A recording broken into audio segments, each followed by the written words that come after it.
So the JV game started 6 o'clock tomorrow. Who played? He said that we are Christian tomorrow. At where? He said we are Christian tomorrow. Both? Uh-huh. At 6 o'clock, right? What's Bill? tomorrow? Wednesday? Yeah. What was that on Wednesday for? They got boys to do it Tuesday, Wednesday, or Friday. Go to it like Tuesday. Yeah, I thought it was Tuesday night or Friday. I didn't think, man, what this stuff was. I'm glad it's tomorrow because boys play with good.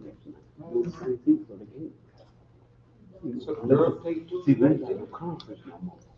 Well, we ain't never been no conference. Yeah, we did. That wasn't no conference. That wasn't no conference. When the last time we had? There wasn't no conference? That wasn't no, that conference that we seen. Okay, they still was in the conference. They still was in the conference.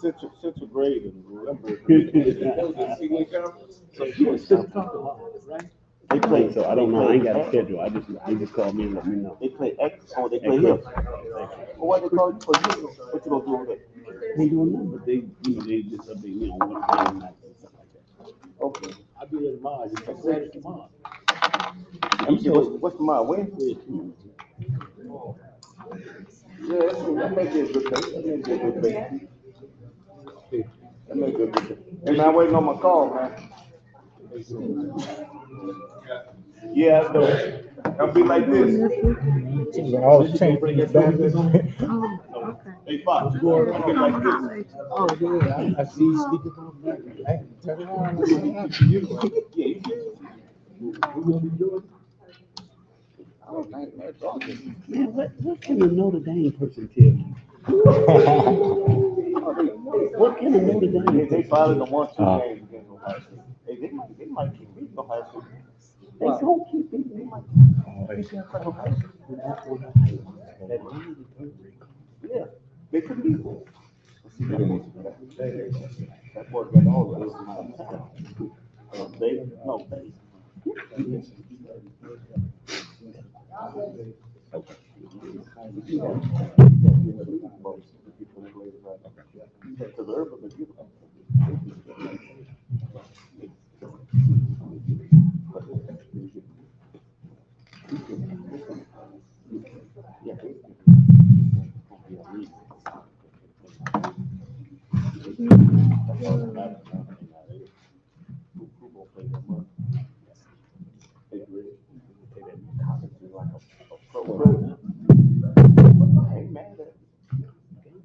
Good evening, everyone. We want to get ready to call this meeting to order.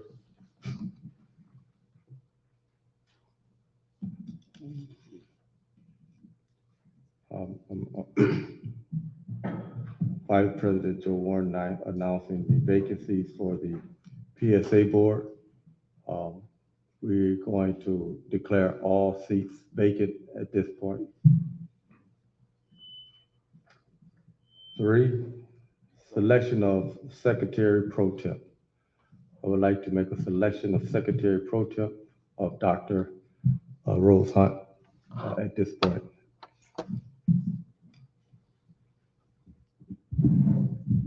Is there any questions or?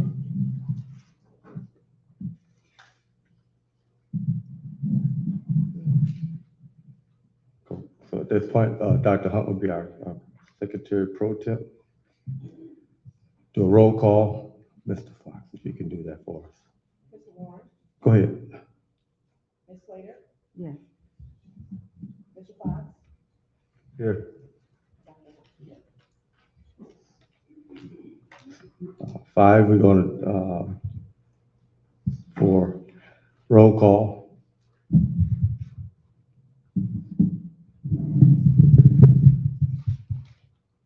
At this time, Mr. Vice President, we will move to approval of the agenda.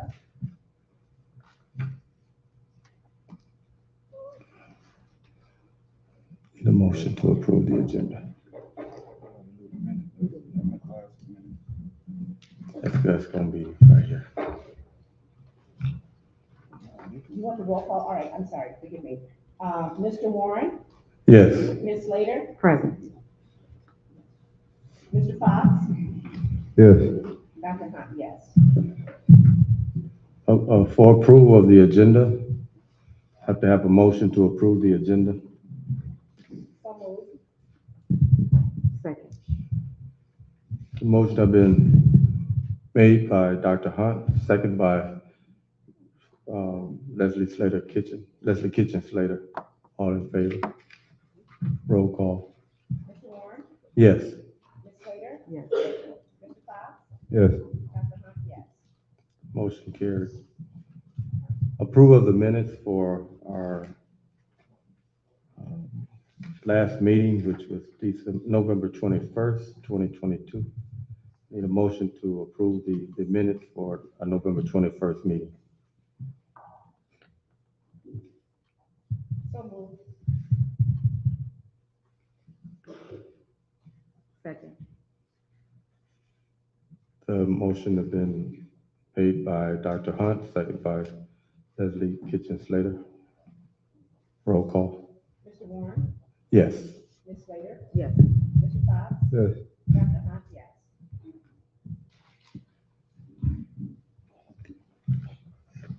Seven, withdrawal of lawsuit and related to allegations against District Board Attorney Eric Delaporte. I had conversation with Attorney Delaporte, and we chose to, after conversation earlier today, we chose to withdraw the lawsuit against the District Board. So we had to, we didn't have to, but we chose to, after conversation, that's the direction that the board decided to go in.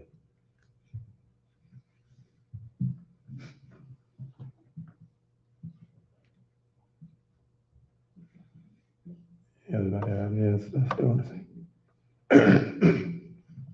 8, report from Randy Lecquist from Muskegon Area ISD Superintendent. Thank you.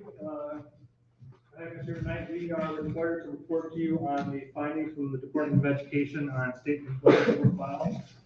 And so in your folder is the 3 copies of the complaints and also a copy of the notification being presented this evening with those findings from the Department of Education. I know that Mr. Bland provided you with a summarized version of those complaints, probably easier to read.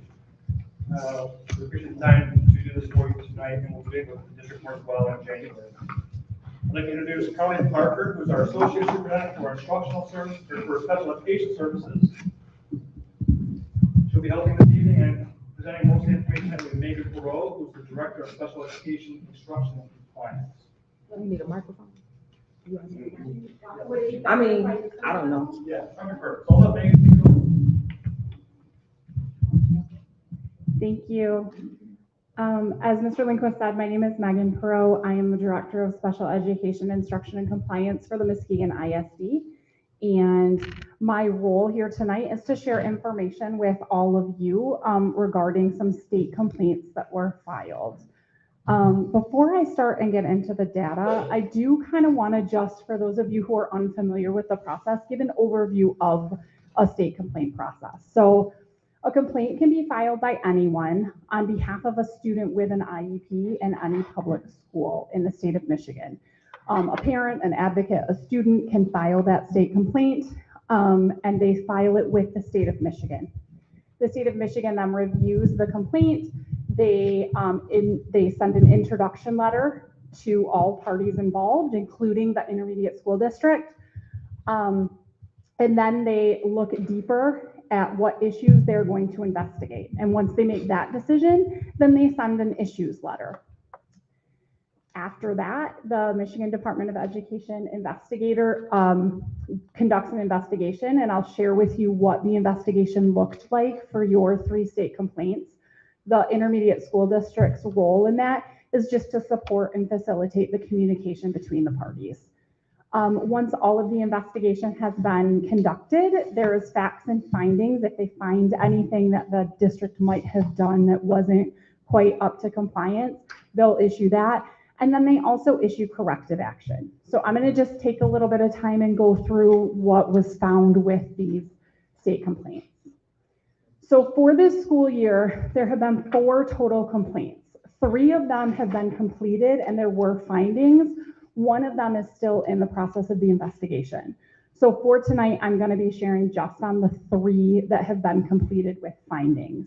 To give you just a point of reference, I also wanted to share with you on the screen the history of complaints that have been filed in Muskegon Heights in the past. So you can see that there have been a few, but I just, as a point of reference, I wanted to share that information.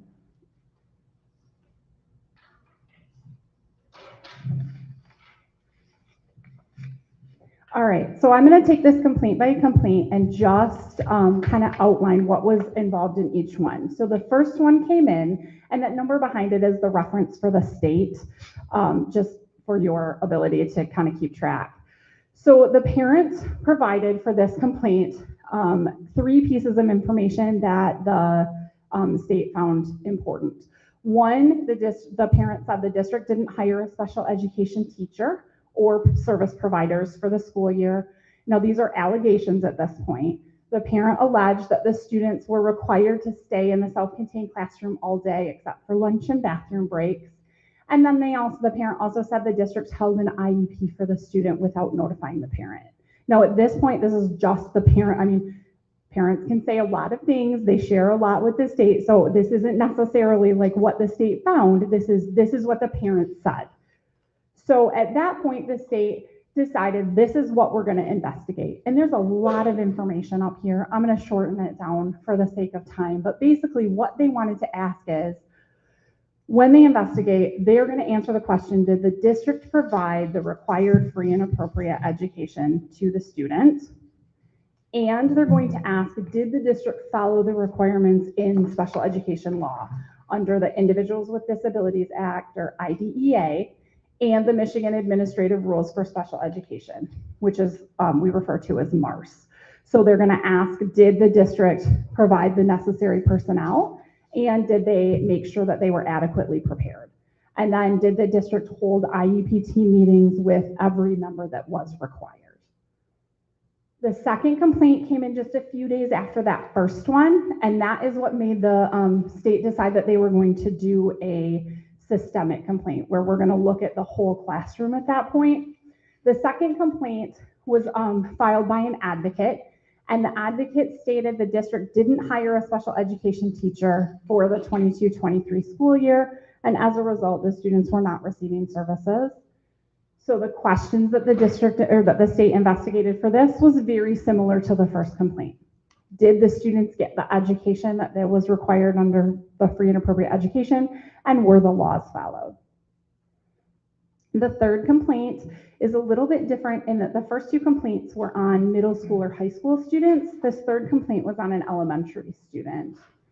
And in that case, the parent said the student was not receiving special education programs and services, and that the student was sent home due to not being toilet trained. There was a toileting plan in the student's IEP. She had some unique needs. And so that was what the parent alleged had happened. And so in this case, they investigated again, did the district provide that free and appropriate education? And this point was focused on discipline protections. That's a little bit unique in that it wasn't necessarily a discipline issue, but the state of Michigan considers any removal under discipline. And so what they were investigating is, was the student removed from the school setting based on a toilet training issue? And then the second one was, did they follow the IDEA and the MARS laws and rules as far as providing special education programs and services? So those are really the questions that were investigated. And then it moved into the actual investigation part. And you can see that the state reviewed a whole lot of documents, and they interviewed a lot of people. So they reviewed the complaint documents that the parents submitted. They reviewed the district's responses. The district uploaded certain information that was shared and reviewed as well. Student IEPs, any schedules, things like that. And then they interviewed the parents of the first state complaint, the parent and advocate of the second state complaint, the parent of the third state complaint. They interviewed the dean of students, the occupational therapist, the principals, special education director, school social worker, resource room teacher, paraprofessional, your transportation supervisor, and the pupil accounting administrative assistant. So it was a fairly thorough review. There were a couple facts that were highlighted in the findings. One, they reviewed all the documents for individual students, and in the facts that the state complaint investigator shared, she kind of did an overview of the age, eligibility area, relevant information from the IEP, schedules, and then from the district, she shared information regarding job postings. They highlighted the calendar, and then they highlighted the licenses and permits of the staff as were provided by the district. So I just want to share a little bit that was coming from the interviews with personnel. And these are just facts that the state complaint investigator found relevant. Not that they were bad against the district or good for the district, just that these were the pieces that were lifted up when they decided if there were findings or not. So the dean of students, there were 9 facts. They were related to the students in the classroom. From the special education director, there were 10 facts. Those related to staff coverage, IEP processes, student schedules. The principal interview yielded 10 facts related to staff coverage and then again, student schedules. The occupational therapist, there were 5 facts that were listed up around services to students and then the processes for IEP development and implementation. St. School social worker, there were 3 facts. And then the transportation supervisor, there were 6 facts lifted out of that interview that was related to how the district determines and communicates the specialized transportation needs of your students with IEPs in your district. So this is where kind of some notable pieces came out. Now, I'll be honest, everything that I've shared with you has been straight fact. When I got to the notable issues raised, it was really long and I wanted to honor your time. So I picked out what I felt was most relevant. You do have access to a copy of all of the facts and you can review that. But a couple of the things that were important in explaining the findings were a couple of these quotes that came out of the report. The first one said that staff did not possess a permit until after the filing of the complaint, would not provided the students' IEPs, and could not have provided that specialized instruction that was listed in the IEP. In addition, the district didn't have a school social worker, physical therapist, or a speech and language pathologist at the beginning of the school year. And then they said further, the students' IEPs listed general education participation minutes that were not provided. So part of IDEA and the MARS rules say that students should have education in that least restrictive environment, and we want them with their general education peers as much as possible while still getting a quality education. There were some general education minutes listed in the IEPs, and that wasn't happening according to the investigation as it came out. The second issue that was notable is that there were three students came up during the investigation that were not scheduled in a self-contained classroom and were not receiving special education programs and services. And then interviews indicated that no special education services were provided to students whose IEPs listed resource program pullout. So the original complaint looked at a classroom that was kind of a categorical classroom, looked at 7 students who have a little bit more significant needs. Upon the investigation, though, they kind of realized that there's a lot more students with IEPs that maybe go in gen ed most of their day and then maybe get a resource room classroom program. Those students were not getting any services either. And that's going to be important when I share with you what we have to correct moving forward.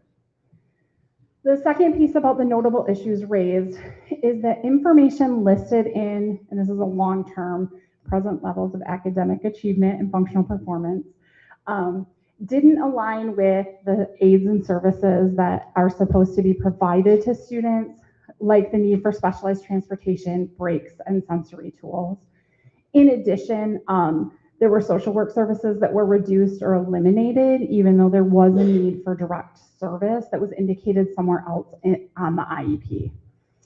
And then it said a convergence of evidence demonstrates that the district did provide the curb-to-curb transportation listed in the students' IEPs. That was one of the things that came up, and we found that the district was doing that, but did not provide the program services and aides in conformity with the student's IEP due to lack of staff. And I promise there's only one more slide of notables, and then we'll move on. The last piece, they kind of condensed it to say, overall, the district did not provide special education programs and related services in conformity with the student's IEPs. They did not develop the students' IEPs to address the unique educational needs of the students in the least restrictive environment. And they did not ensure personnel necessary to provide special education were appropriately and adequately prepared. And so the state found that as a result, the students were denied a FAPE.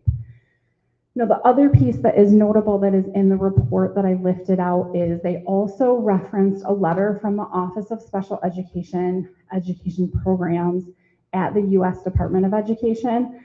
And it's in a letter, a guidance letter that was issued back in 1998. And the quote is that lack of sufficient resources or personnel is not justification for the failure to provide FAPE. So the staff shortage, while it is a concern, they're basically lifting out of the letter that it can't be an excuse. So we still have an obligation to provide the education for the students. So then we get to the findings. And if you remember correctly, there were questions at the beginning that I shared with you from each complaint. So the first complaint looked at these questions. I'm not going to repeat them, but basically, did the district provide the first student FAPE? No, they didn't, and MDE determined a violation for that, which means there is corrective action that needs to occur. The second question of did they follow the requirements of IDEA and MARS for this particular student? No, and the district again was not providing that free and appropriate education. So there was a violation determined by the Michigan Department of Education for that. The second complaint, there are the questions. And then again, the answers were no, the district did not provide FAPE. So there was a violation on both of the questions asked for the second complaint as well. The third complaint was a little bit different in looking at were protections provided around that removal for the student. They did determine that the district didn't remove the student. The parent brought the student home voluntarily, therefore protections were not required. So in that case, the Michigan Department of Education said there was not a violation to that issue that was looked at. The second one around did they provide the requirements of IDEA and the MARS rules? Again, no, for that student, that the free and appropriate education was not provided for that student. So I know that's a lot of information. What that gets us to is, what do we do now? What do we need to do with all of the information that was provided? And this is the corrective action that will be required on behalf of the district. This is the piece that the district needs to take action on. So the first thing I want to do is kind of highlight, there were 8 student level corrective actions, meaning things that we need to do with individual students. And then there are 6 district level corrective actions, and I'll go into those. The important thing is that there are additional student level corrective actions that could be issued pending the results of some file reviews, and I'll explain those in just a second. So these are the student level corrective actions. So as I said, there were 7 students in the secondary classroom and then 1 student in the elementary classroom. And so for each of those students, because the state determined that a free and appropriate education wasn't provided, what they say then is, okay, so now that we've identified that the students did not get the required services that they're supposed to have, they require the district to then provide what they call compensatory education, which compensates the student and families for the education that they were deemed not to get during the first part of the year before the complaint was filed.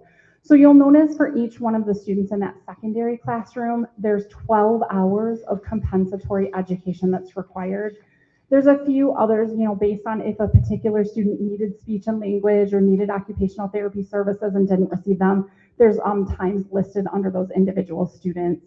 And your administration knows who the individual students are. They have the names for the purpose of this.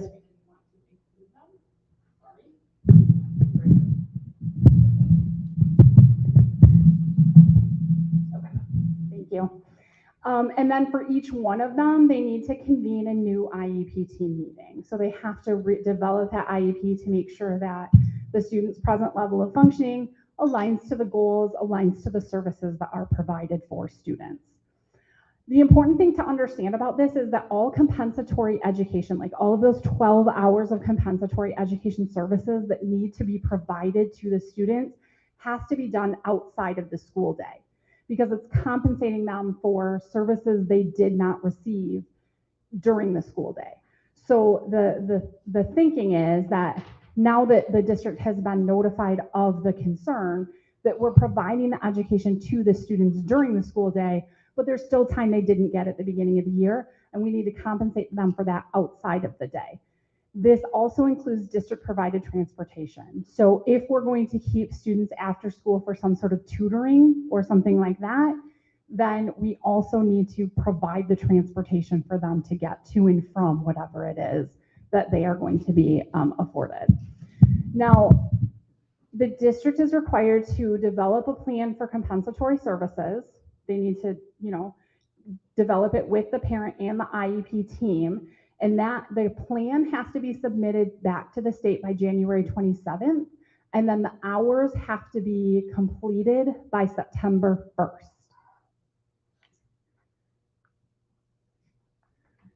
Now for the district level corrective actions, we're getting this one checked off right now because at the board meeting, a representative from the ISD has to present this. So we'll be able to check that off. Well, I guess we have to do the public school board as well, and then we'll be able to check that off the list. So that'll be one of the corrective actions that we can get taken care of.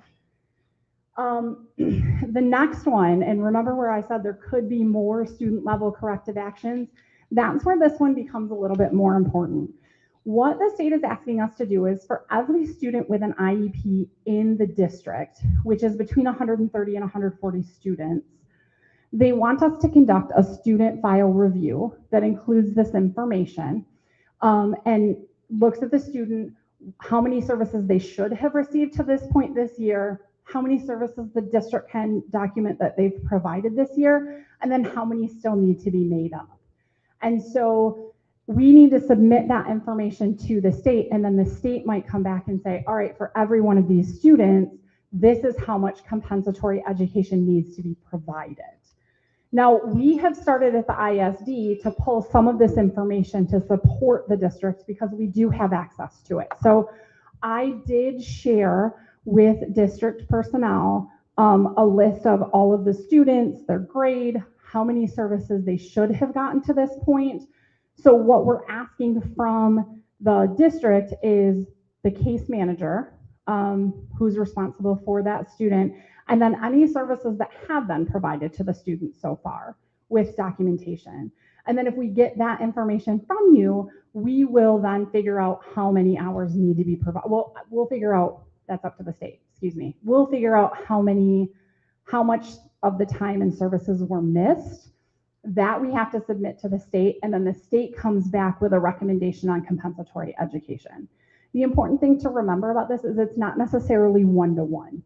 So if you missed like an hour of resource time every day, it might not be that many hours with compensatory education. It's usually less, but it will still be something to compensate for the students that missed those services.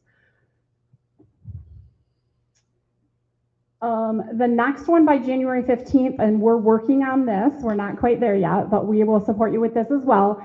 The state is asking for a review of all special education and related service providers, including substitute teachers. So anyone that's certified to provide services to students, they want to know how many providers you have, which we can access with our system, and then want to know what their certifications are, and then what is still needed. So we can do that in supporting you. The job postings themselves for what is still needed are going to need to be posted by the district. And then there needs to be a plan created to recruit and hire special education and related service providers. And then the last corrective action, and this is actually by June 15th. The first ones were by January. So those, I kind of went in chronological order. By June 15th, there are 3 things that the district needs to revise or develop procedures on. One is regarding how to develop an IEP so that staff and personnel understand what needs to go in the IEP. One is procedures around IEP implementation. What do we do once the IEP is written, and how do we implement it for the students? And then the last one is revising or developing procedures to ensure that all students have access to the personnel necessary to provide those required services in an IEP, and then that they're adequately provided a copy of the IEP. And then also that IEPs are convened with all required team members. So there needs to be written policies and procedures around those 3 areas. And then you need to train your staff. And so you're going to need to provide proof of professional development for all relevant staff around the new procedures that are either revised or developed. And that concludes the findings from the 3 state complaint investigations. I understand that was a lot of information. And like I say, the reports are thick, but you do have access to them. We tried to kind of pare it down to the most important information that you needed to know. So, thank you. I have a question. Yes, ma'am. In the finding of the facts, looking at each student A, B, C, what are the significance of the dates in April and May? Is that when the issue started, or? Do you mind if I look at what you're Yep. asking about so I can be clear? Like at the beginning. Oh, okay. So that is on contact logs. So when a service provider, like if I'm a speech therapist and I go work with a student, right? Like I'm supposed to work with a student according to their IEP, say 20 minutes once a month or twice a month. Then when I go and work with the student, I'm going to create a contact log. And that then is what we provide to the state in the evidence that if a parent comes through and says, well, my kid didn't get speech services, then we have documentation to say, well, on these days, the speech therapist met with the student. So that when the district uploaded contact logs, those are the dates that were provided for the services that they could document. Okay, so the findings would indicate that there were issues with SPED services before the 21-22 school year ended and up until the 22-23? So there are a couple pieces that are important within these findings. The one around not providing the services and not ensuring personnel, that is definitely a 2022-23 school year piece. There are also some things in the findings around the development of the IEPs, and that would be more prior to. So there are a couple pieces that like were inherited into this school year, and then there are a couple pieces within those findings that are directly from this school year. Thank you. You're welcome. Any other questions? Okay. I realize that was a lot of information. Thank you so much for your time. Thank you.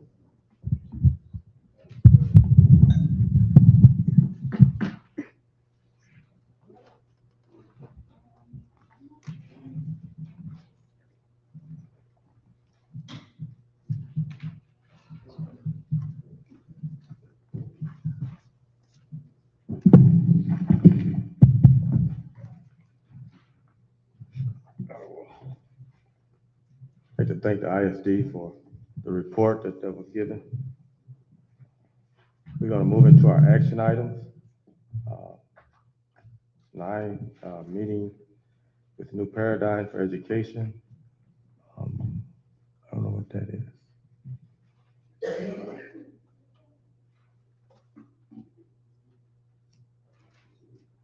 I believe we were voting on a date for a joint meeting to include both boards and paradigm, I believe. We're trying to get a date to vote for a joint meeting with both boards and new paradigm. Yeah. I believe that there are 2 issues related to that. One, which the member or director Slater brought up, and also I believe this board wanted to meet with Mr. Bland to get information on a variety of things, including furniture and all kinds of other issues, on the 27th of December at 6 o'clock. 27. I thought we was gonna do that on the 19th. Mr. President, Yes. clarification here. What has been discussed is that we are going to have a work session with New Paradigm. We're going to plan on that, and that is going to happen hopefully on the 27th, if that's a good date for everyone to meet at 6 o'clock. Prior to the 27th, at our next meeting, the 19th, we're going to be discussing some items that we need to clear up as far as how we're going to move forward in certain areas, as far as having to put some items in place for the students, especially our teacher shortage and some other areas.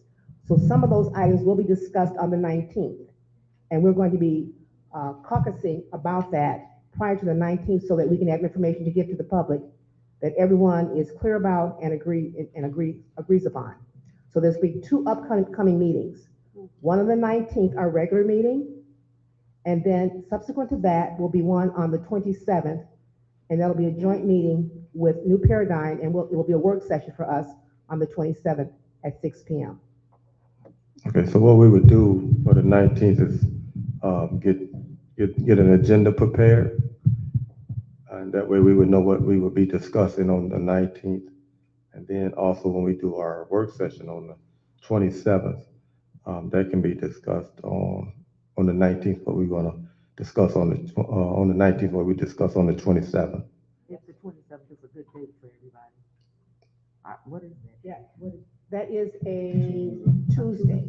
27th ain't good for me. That's not, 27th is not good for you? Okay, then we need to discuss We can a do date. 26th, I mean, no, that's Christmas. We'll discuss, I can we'll do discuss that, 27th. and we have to also, Mr. President, talk with New Paradigm to see if that date is good for them as well. So we'll get a firm date, but the point is, we are going to have a work session with New Paradigm so that we can clear up some of the information before going into the next year, the new year. The 27th is fine for me if it's good with everybody else. You gotta check with the other board. Hmm. You gotta check with the other board. No, the board is a work session on the 27th. It's just us and not the. Oh, is it? Is it both boards? Saturday is what we said. I thought this was. That's what we said Saturday. The 27th? Mr. President, I believe that Dr. Hunt, correct me if I'm wrong, that it's intended to be just this board as a precursor to a joint, so that we can gather all the information that this board is in order to move forward. Mr. President, that is correct. That's on the 27th? That's going to be on the 27th, a joint meeting with New Paradigm and our board, the PSA board. I mean, that's fine with me, but if it's fine with Mr. Plan. There's going to also, in the future, a joint meeting with the district board, but that has not been planned yet. Well, if Mr. Bland okay with it, I'm okay with it. I definitely would.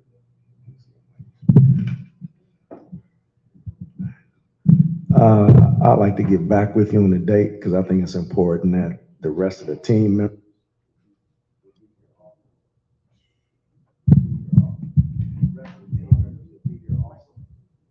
so I could get back with you on a date by the end of the week.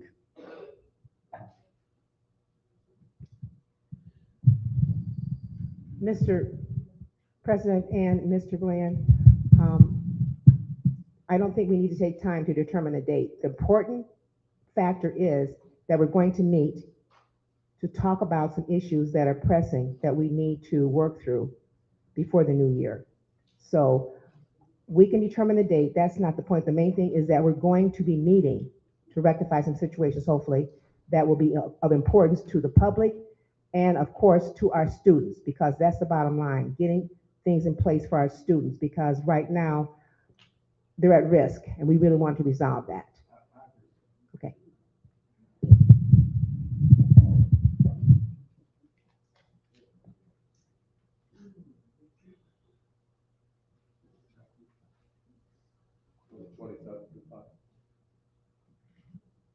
At this point,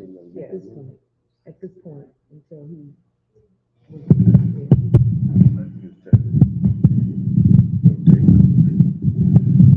We'll table that for the work session on the 27th.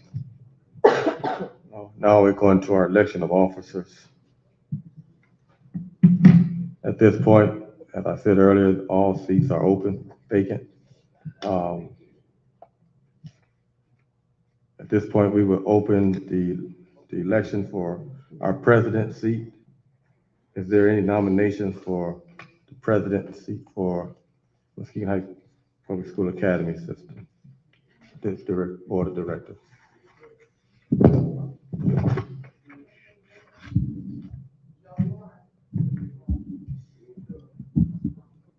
Is there any nominations for president?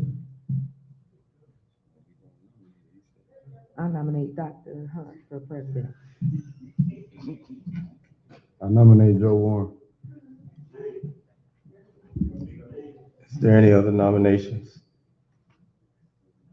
If there's no other nominations, the nomination is closed. Dr. Hunt, do you accept the nomination? Yes.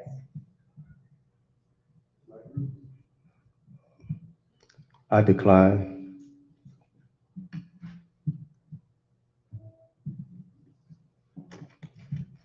So at this point, Dr. Hunt, congratulations to be the president for the Muskegon Heights Public School Academy System.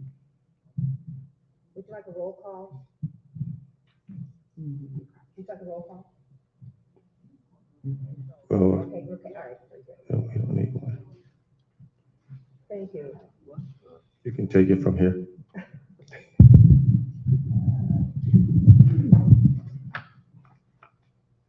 Thank you very much for your vote of confidence, and I look forward to working with the board and everyone involved in regards to what we need to do for our children and what we need to do to bring things in line with the quality of education that they deserve.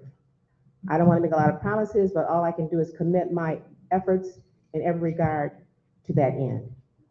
Next, we will have nominations for the office of vice president. The floor is open now for nominations for the vice president of the PSA board. I nominate Joe Warren. Mr. Warren has been nominated for vice president. Are there any other nominations? If there's no other nominations, we can close on this one nominee. Mr. Warren, would you accept the office of the vice presidency? Yes. Well, it's a unanimous consensus that Mr. Warren will be our next vice president and continue in that stead. Thank you and for all that you've done thus far, Mr. Warren, and we look forward to working with you in that same regard. The next office, and for the sake of getting things in order, we've combined the office of secretary and treasurer because we don't have a viable candidate right now for the office of secretary. Wait. Yes? Why are we doing it?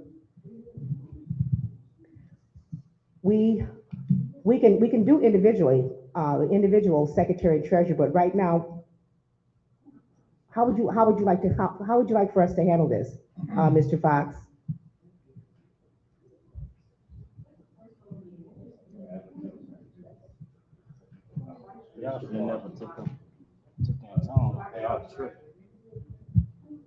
Mr. Fox, in the past, the Honorable Director Slater has turned down a position, as there are only 4 board members. One has turned down the position. We were forced to combine the 2 positions. But with that combination, when and if we get more members, and when we will, then we will have an election for a separate secretary and a separate treasurer. That's my understanding on that. Yes.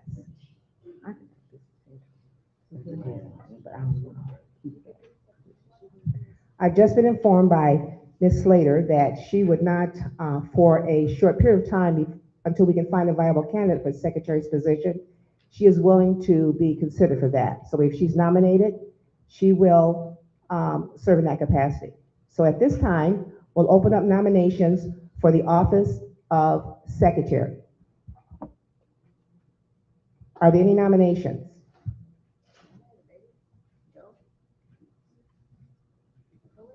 I nominate Ms. Slater as secretary for the board. Interim secretary for the board. Are there any other nominations? If not, we'll close on that one nomination. And you've already indicated, Ms. Slater, that you would serve in that capacity as an interim until we can find another viable candidate to fill that role. With that being said, it's unanimous. May I assume that it's unanimous that we accept Ms. Slater as the interim secretary? Yeah. I'll do the roll call. Vice President Warren? Yes. Mr. Fox? Yes. Ms. Slater? Yes. Dr. Hunt? Yes. Congratulations, Ms. Slater, for being the interim secretary until further notice. Has anyone, so we have to turn in notes at the end of this. Whose notes are we turning in?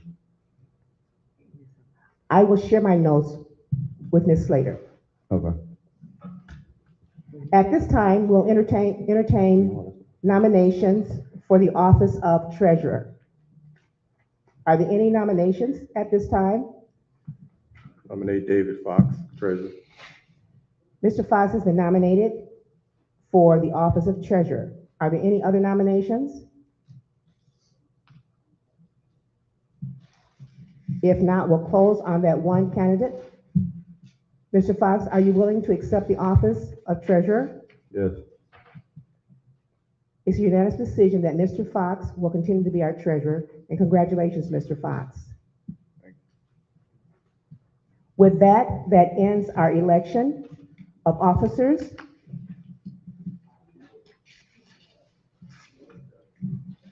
And the next item on the agenda will be that of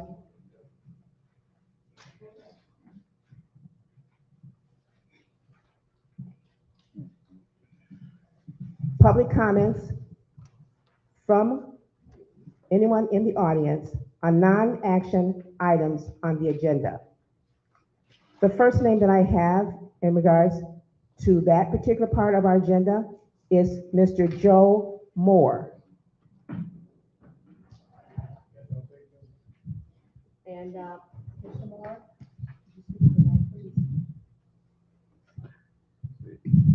Joe Moore, Professor through Reynolds. My question, Mr. Warren, you won a longest term on this board so far. Can you answer this question? What was wrong with last year, MM7, or whatever it was we had last year? Because there's a whole failure this year. Last year we had them and we didn't have no staffing issue. We didn't have this problem that we're going through now, and this is sad. This is real sad. So what we done did a whole nother cartwheel flip to something else that we should have kept last year. Word out there, if it ain't broke, why fix it? Now, my thing is this. What troubles me, and it has been troubling me over this year, was a radio interview with the district board ladies over here. Very troubling, because before New Paradigm even stepped foot on the grounds over here, they was red rolling flags around this district about New Paradigm. My thing is, I see it, they leave their trails over here. They leave a dirty trail over here. I was hoping they had their meeting last night because I was going to address them. And I'm still going to address them. Because it's sad that they rolled out this on the radio and ain't nothing happened yet. Thank you, sir.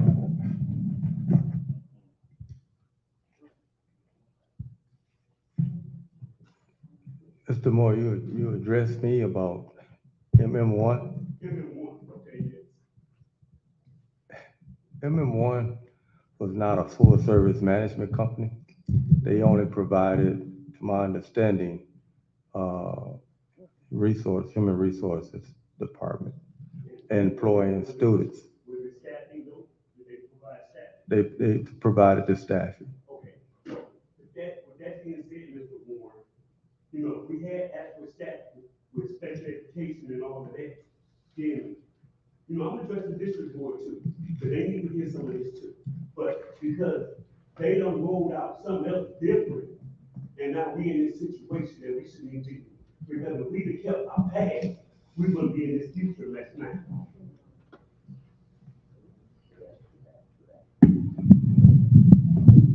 It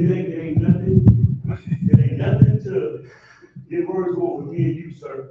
It ain't nothing like that. But it's just the fact that, you know, ISD rolls out their facts and it's troubling. It's very sad. It is very sad. And we shouldn't be in this predicament. And if we continue to stay in this predicament, it's gonna get even worse. It ain't gonna get no better. It ain't gonna get no better. Yeah. So we gotta do something quick, fast, and in a hurry. Thank you, Mr. Moore. I'm not discarding what you're saying, we're just having to move on, but your point is valid, it's well taken, and we're all concerned. It appears that, and things are moving pretty slow, but we are concerned, and we're addressing those concerns. We're trying to find some resolutions for that. So thank you very much for your comments. Next, we have Tamika Simmons.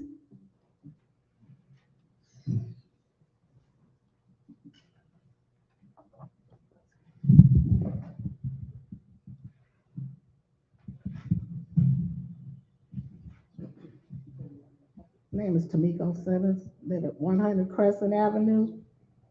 I have a question. If we have 500 students in our district and 2 are getting what they need, what do the parents have to do to the other 498 students, or how many of them we have? What is it that the parents have to do to get the same thing as those 2 students are getting? Can somebody answer that question? If I understand you correctly, you're saying 2 students are getting services, and there's 498 that are not getting services. Correct. What can the parents of those students do to get those services? Yes. Hypothetically, I hope that that's not the case, but if they are not getting services, if the students aren't getting services, of course that needs to be addressed. If that is the case, and I don't have any facts on that right now in front of me, but if that's the case, these are the situations that we're trying to work on to rectify. Perhaps, Mr. Bland, do you have any comments in regards to this question?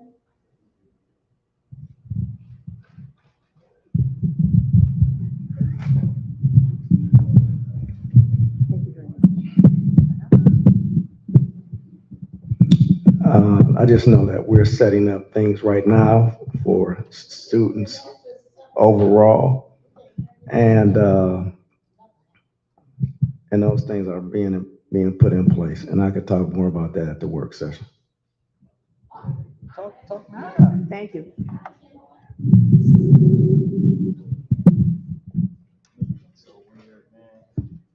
The timer's up. I'm going to get to you in a minute. If we, Ms. Tamika Simmons, I'm going to ask you as the president at this point to allow me some time to look at that situation, and you can meet with me personally or at the next meeting in regards to findings. We know we have issues. We know that some children aren't getting what they've said. That's evident from the report from ISD. And if we could on the spot give an answer, we would. But obviously, there's some other situations in place that we're trying to deal with. We know everyone's concerned. We are concerned as well. And we don't want to see our children going through situations that undermine their education. I could say more about that, but I just want to leave it at that point.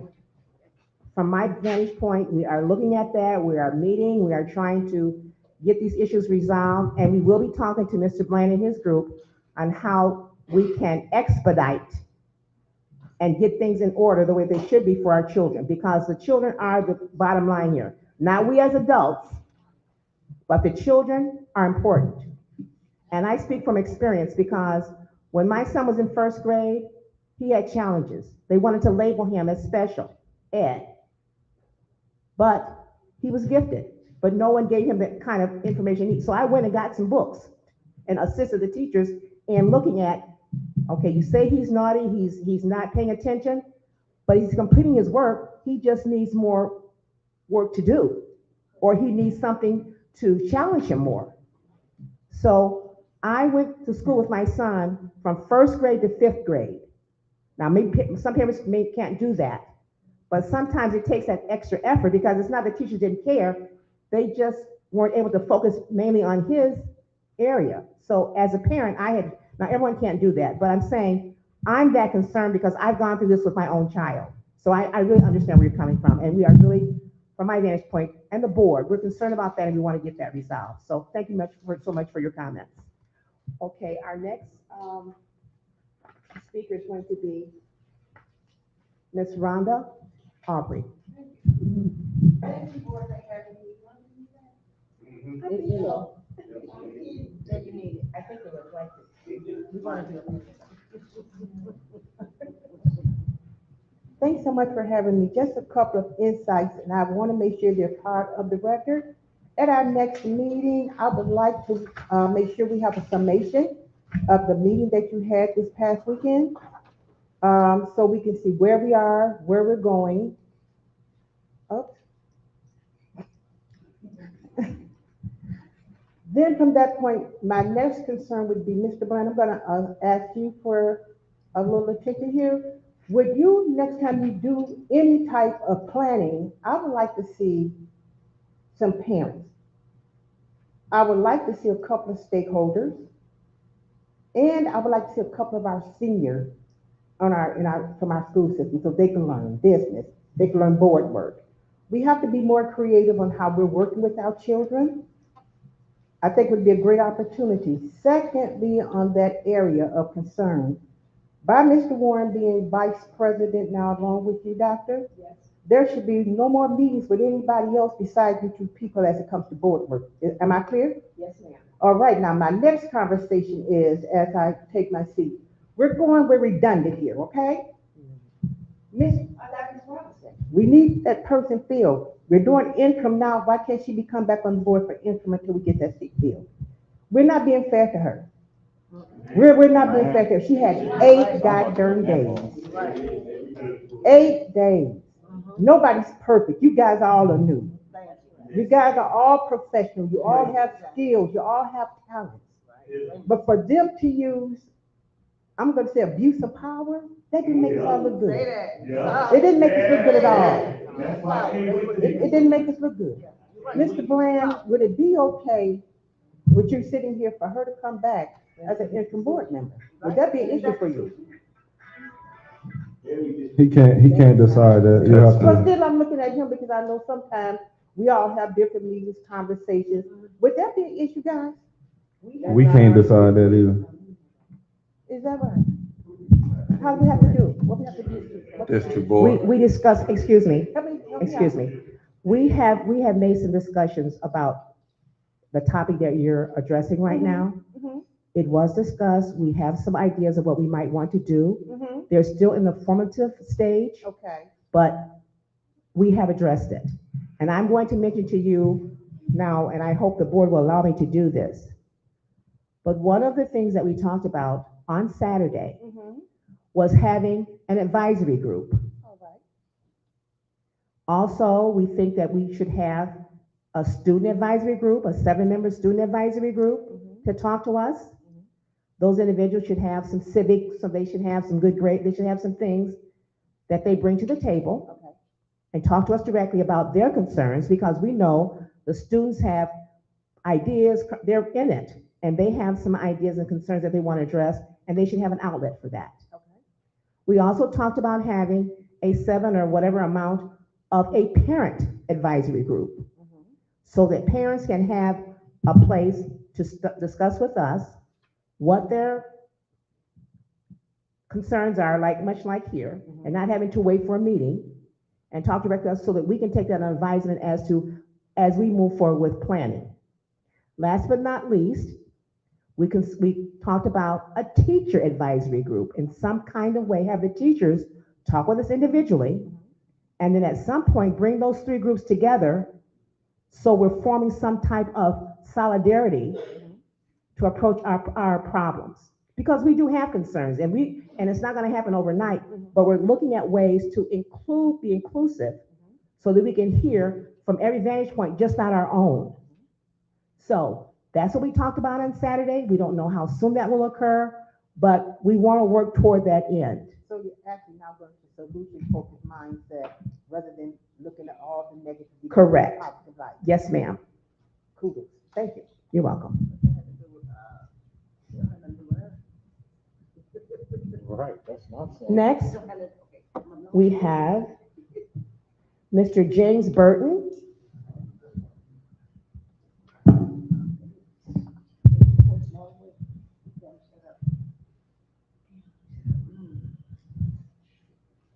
James Burton, 1600 Stafford, Muskegon, Michigan, 49445.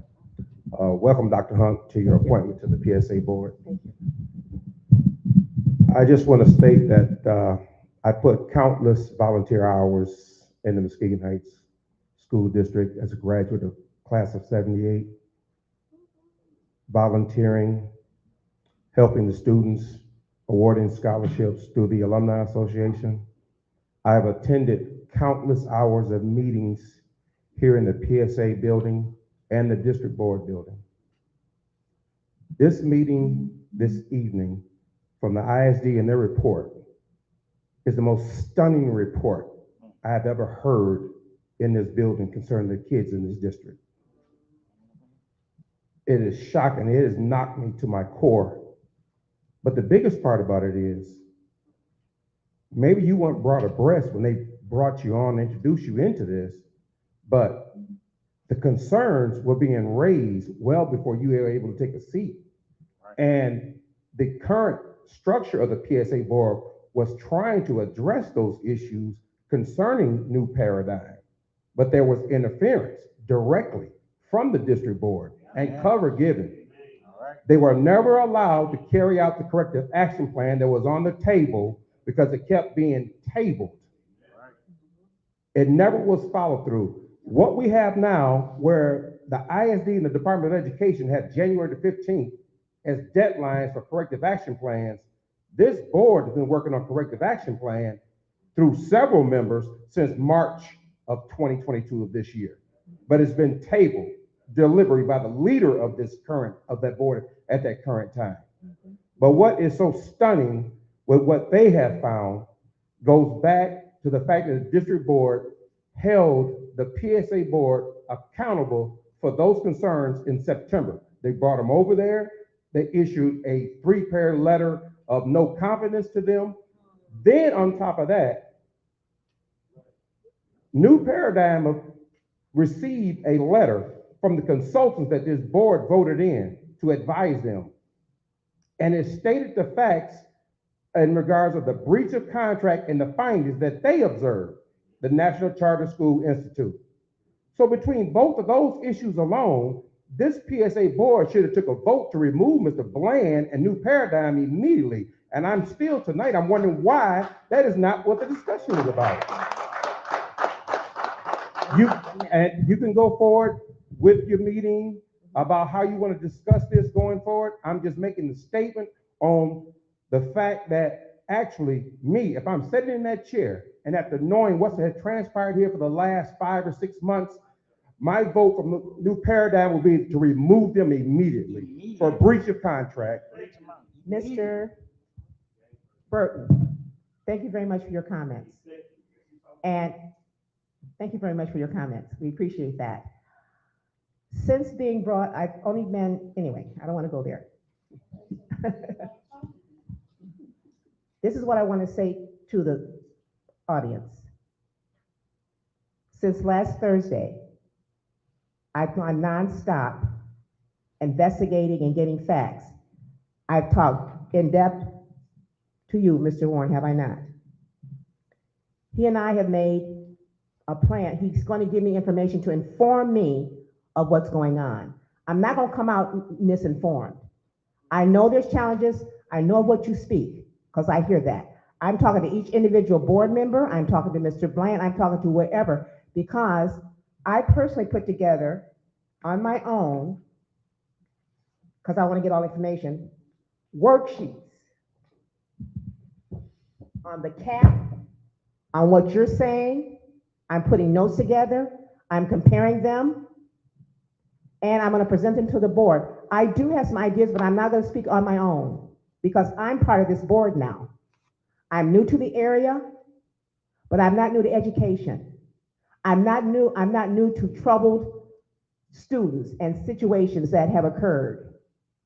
And I have been in a previous school situation, not in this area, not in this county, but another county that had similar problems.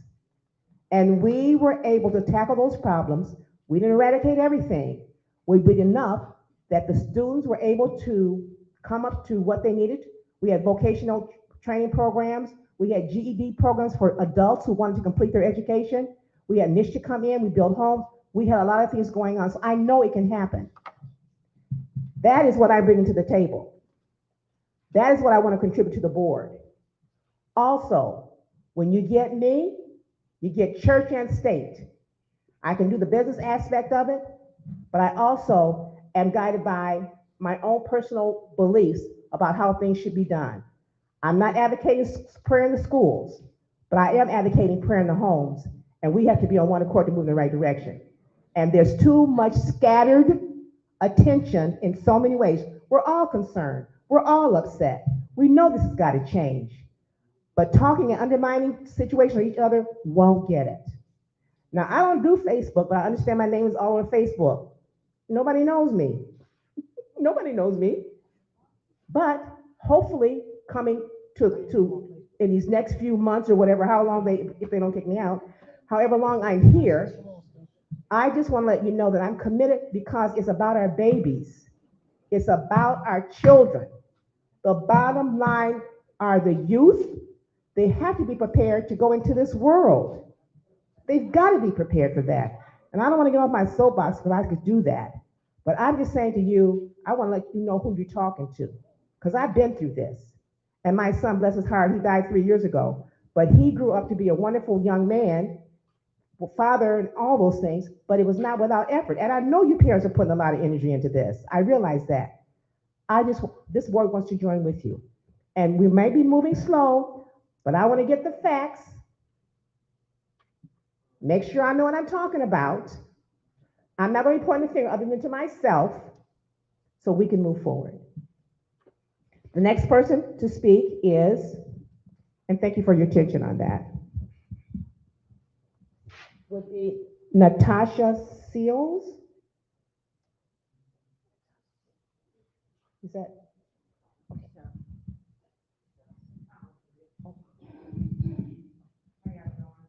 Good evening. Last week, my kids got sick, and I stood up in front of this board several times saying the same thing over and over again. But last week, I was able to see it for myself. I asked for my kids' work. I have 11th and 12th grade, but you didn't, I don't think you did. The work that they got, they both was sent home a magazine to read an article. And they had a math packet. The math packet was algebra, geometry, so it wasn't that bad. But the spelling words, my 11th grader, top notch in his class, straight A student. Mama, these words I learned in the 6th grade. I say that to say this, I don't know how many times a parent can stand up and hear frustration and to hear your child say, my diploma ain't gonna be worth nothing. I don't want to tell nobody I even go to that school. It's hurtful. And I don't feel any child should have to travel, especially when you live 2 blocks from the school. Why do you have to go downtown or to the North Shores or Mobile Shores or wherever? Versus the adults coming together to figure this out for these babies. Because we all live in our lives and we made our mistakes. These kids are being placed into mistakes that they ain't even ready for yet at all. And I get that they say it's a process. Well, I got a senior.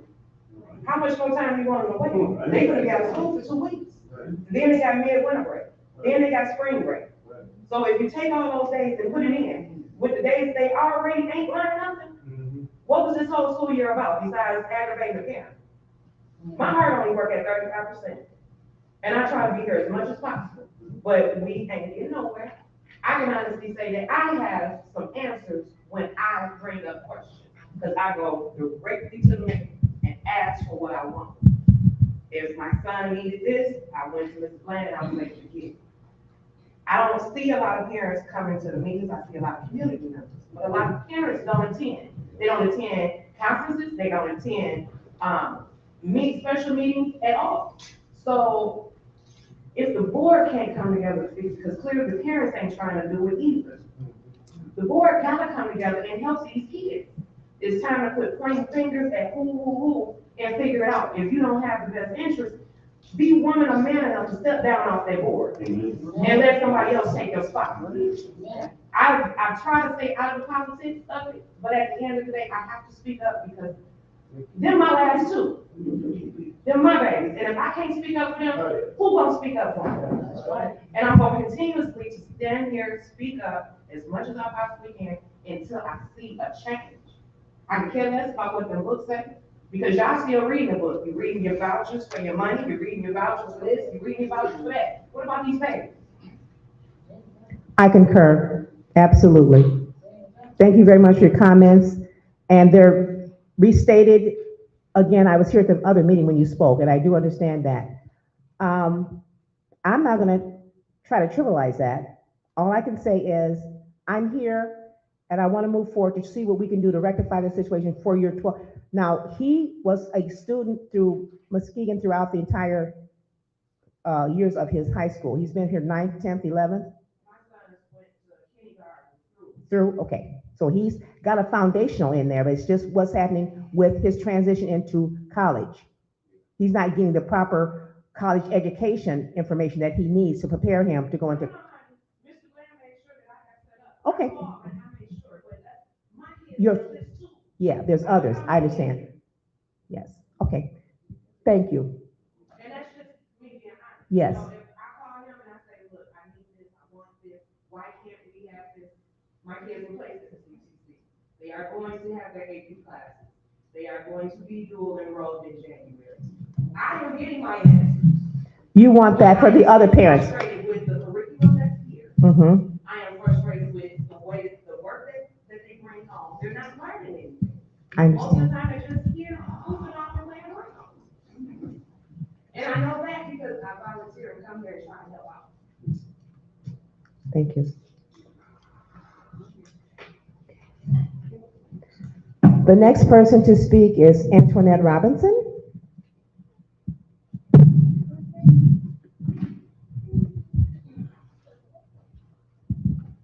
Good evening. Congratulations, Dr. Hunt. Thank you. Good evening, everybody. Good evening. I would like to speak today not to the point of pointing fingers, but I would like to speak to the point that fingers were pointed at me. I am the previously removed board member. Still don't know why. I guess it came down from the state, to my understanding. I don't believe it though.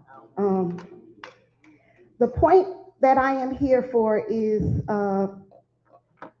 I served on this board since May. I am probably sat in the president seat for about maybe 8 to 12 days.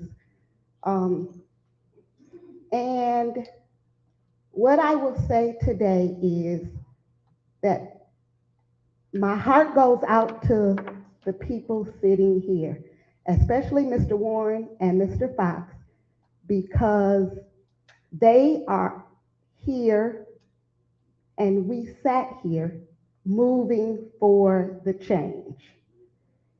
If everything had worked out with us hiring Mr. Delaporte and us hiring the National Charter Institute, New Paradigm would not be sitting here today. And I know it was against the wishes of the district board to not have the management company here, or to have the management company here for the remainder of the year, but this school will not survive until the end of the year. Our teachers, when you think about a middle school, 7th and 8th graders, and the classes and the number of students, and there is one teacher for 7th and 8th grade. 9th through 12th, there's probably 2 certified teachers. And if anyone is in the building that can either agree or disagree to that, but that was my last count. The district board, nothing is going to get done from this table. I am so sorry to say that, but you can make the decisions at this table, but the decisions are made by the district board. They will. Ms. Robinson. We put the motion in. Ms. Robinson. Ms. Robinson. We put the motion in. Can I have some order, please, Ms. Robinson? Okay. I would like to caution you, please, on stating things that you think are facts that may not be, because you can't speak for me on the board. Oh, I'm not speaking. Okay. Calm down. She said the board. I would can't want make you no to decisions. please state that, because you don't, because you don't, anyway, so just be careful, okay? I understand. Okay. The district board has the authority to appoint and remove. They have the ability to open and shut down this school. Something needs to be put in place to say what else they can and cannot do, because they are doing everything. We served breach papers. We voted to remove and terminate the contract. None of that has been done. You have to think about why that has not been done. So the decision from the district board to remove me is A-okay. I can do more on this side than I can do on that side. The thing about the district board is I was asked for 2 whole years to serve on this board. I finally agree, because I don't want to be a person in the community that is talking about what is wrong with Muskegon Heights, so I sat here so that I can be about the change. So I sit here, and I should have a flag now hung for the shortest serving board member. I am proud of that. But first, I get my first public whooping by the district board. And that was the letter that they called me for 2 years to be on this board, but they could not call me to say, listen, you all are doing your job on this board. So we get pulled into a meeting and we get our first whooping up one side and down the other, that we are not doing our job. And if we cannot do our job, they will find us something to do. And I'm sorry, but I am a grown woman. I am a wife and a mother. I have something to do. They called me to do this job. So the second public whooping was my removal. No one could call me and say, hey, listen, this is what's coming down, da, da, da. Nothing. That was my second public whooping. And then Mr. Delaporte and my fellow board members did not feel that that was right. So with someone had mentioned the abuse that comes down, the injunction was placed because this board has been abused. We are bullied and it's ridiculous. I'm sorry, but it is absolutely ridiculous. And so we filed the injunction. This is not a fight. This is a fight. This is a fight for the education and the saving of this school district. Because we live here and we need this here. So the district board are offended that the injunction was filed, but I am offended at how I was treated, at being asked and then actually being removed. Now, keep this in mind. If the movement can be so swiftly to remove me, how come it can't be so swiftly to remove New Paradigm? I am here to help educate the kids of this community. He is not. New Paradigm has not performed. They didn't want to wait and see how this board was going to come out, but they'd rather wait to see what's going to come out of New Paradigm's educational system. Don't hold your breath. The other thing that I will say is that I am not sorry that that injunction was filed, and I'm not sorry because it needed to be. When you come after someone so many times, you cannot expect, me, to cower and run away. I'm going to fight for myself. And that is exactly what happened. So being offended, and one particular thing that they're offended by is number 12 in the injunction that talked about backdoor deals and money passing by and things like that. The backdoor deals are the deals of why New Paradigm is here. Those are the backdoor deals, the conversations that go on and the things that are not actually being conveyed to the rest of the board and to the public. And if I don't know about the money, I don't know where money passed, but I do know that the community would like to know where the $30 million is over the course of 10 years. If our schools is falling apart and we do not have an educational system in here, yes, people want to know where the money is. And there are some people on that board who are only sitting for a short time and then some longer than others. The other thing that I will say here tonight is that the only consistent thing in the failure of this district are the long-sitting people on the district board. Amen. Okay? I thank you for your time. I do want to say something to parents and other people of this community who can reach the children who are affected. Self-teaching is sometimes the best teaching. There are so many things out here for you to be able to educate your children. Get with a resource person. If you need to find out the educational level that your children are on, go to stores. You can go in the book section and find things that are on your child's grade level or age level. And you work with them and you find out where they are. Let your kids follow their passions and interests. It will teach them math, science, social studies, foreign language. Whatever your child is interested in, your child can grow from that.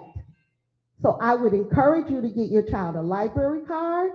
There are plenty of resources, videos, podcasts, and all sorts of other things. You do not have to wait for your kids' education. Okay? Good night, and I thank you for your time.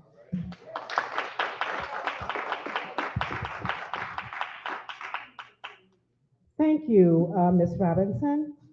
The next person that's asked to have comments is CB. Oh, yeah, that's. CB? Okay.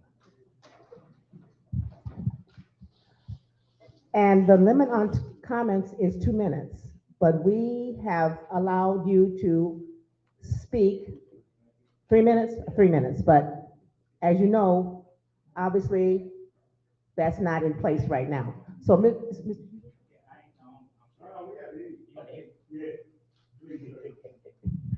CB 2133 Red. I just got a quick question. We seen all this stuff that's going on, right? How long he gonna be here? We supposed to have him out 30 days ago. 30 days, 30 days, 30 days, 30 days. Y'all keep saying give him time. But our kids, we can't give them on no time. So if what school in what 5, 6 months, 5 months, and they what 3 months behind? What it's gonna take? So he getting paid for free? I'm just asking good questions. Like, you see, you just jumped in, and I respect you. I respect you. You said your name on Facebook. I'm their Facebook page. Okay, that's me. Your name ain't on Facebook. We did. They said your name right here was not up there. All the times when you came, when they said you were supposed to be in office, your name was right there. They wrote a letter cussing them out, saying your name wasn't right there. So I stuck up for them because they can't speak like how I can speak. They can't close my mouth. The community with me, I'm not worried about nobody. I done had people play like they the police, make false police reports, but they supposed to be teachers, education people. Some sit on this board, some sit on the next board. So I'm gonna keep fighting for these kids. But my main question is, you president now, when you gonna leave? That's all I need. Thank you, Mr. CB. I hear you loud and clear. I do. The next person to speak, where's my glasses? Is that Terry or Jerry? Terry Ray? O'Reilly? Oh, Pastor Riley here.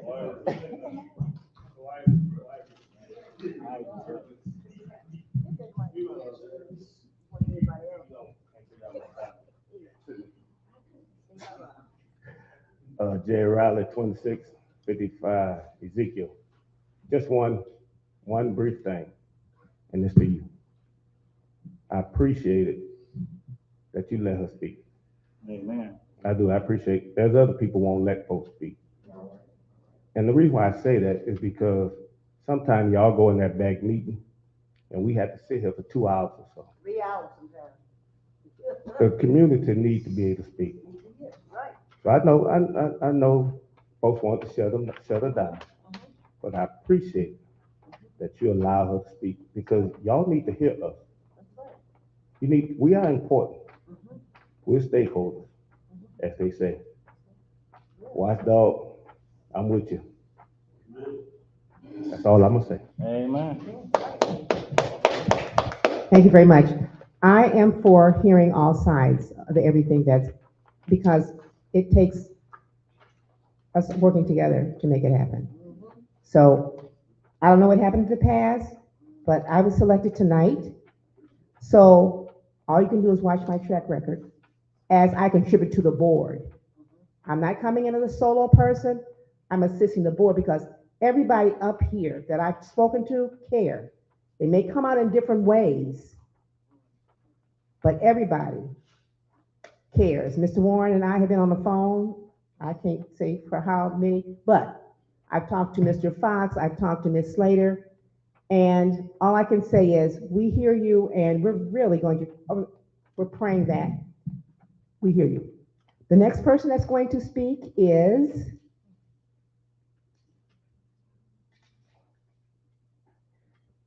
Julia Koch. Did I say that correctly? Cook.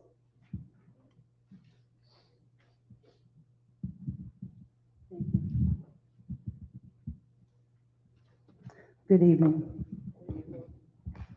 Julia Cook, 1539 Winchester Drive, Muskegon. You get to hear another side tonight. I teach first grade at Edgewood. To my fellow teachers and coworkers, I apologize for not getting up to speak before, though I'm sure you understand. There have been comments made about why teachers don't get up, why they should get up. When it's one's livelihood, one steps carefully. At the beginning of the school year, we at Edgewood were told, what happens at Edgewood stays at Edgewood.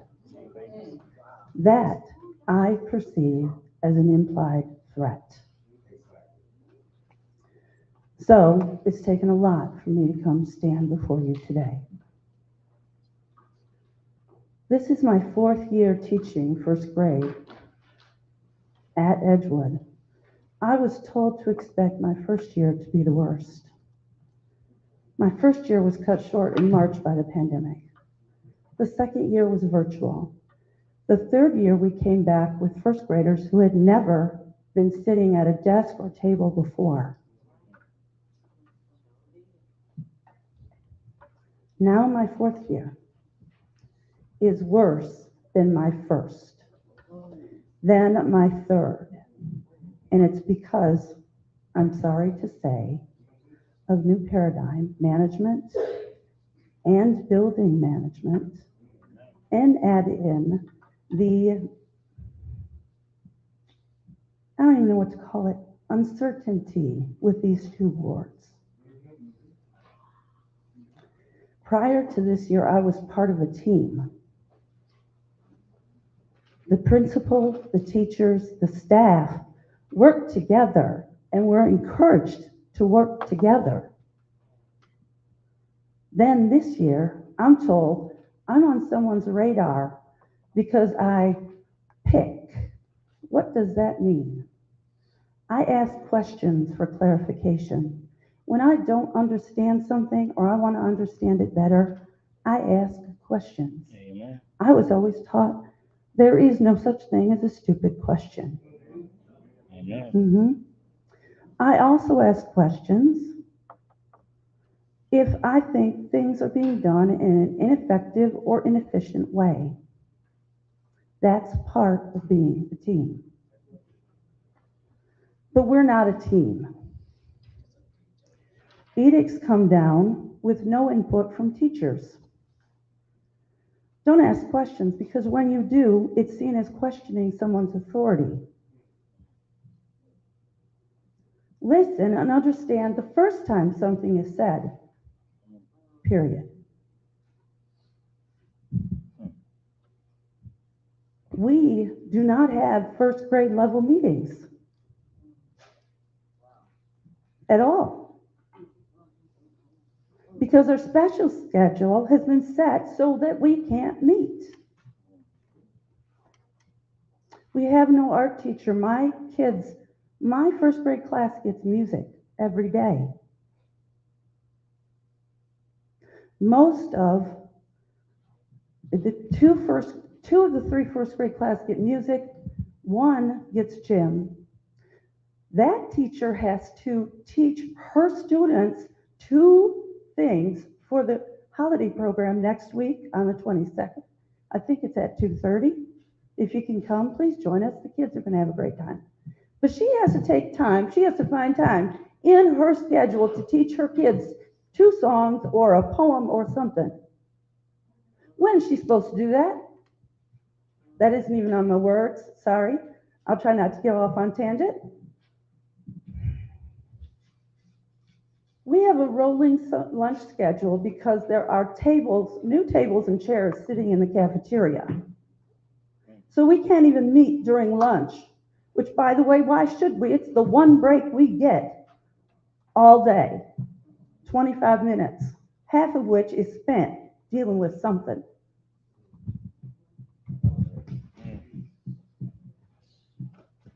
When I started teaching, I knew there were very high expectations.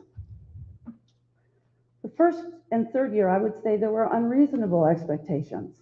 This year, they're just flat out impossible. Flat out. Deadlines are given with the message that evaluations will be impacted by not meeting them.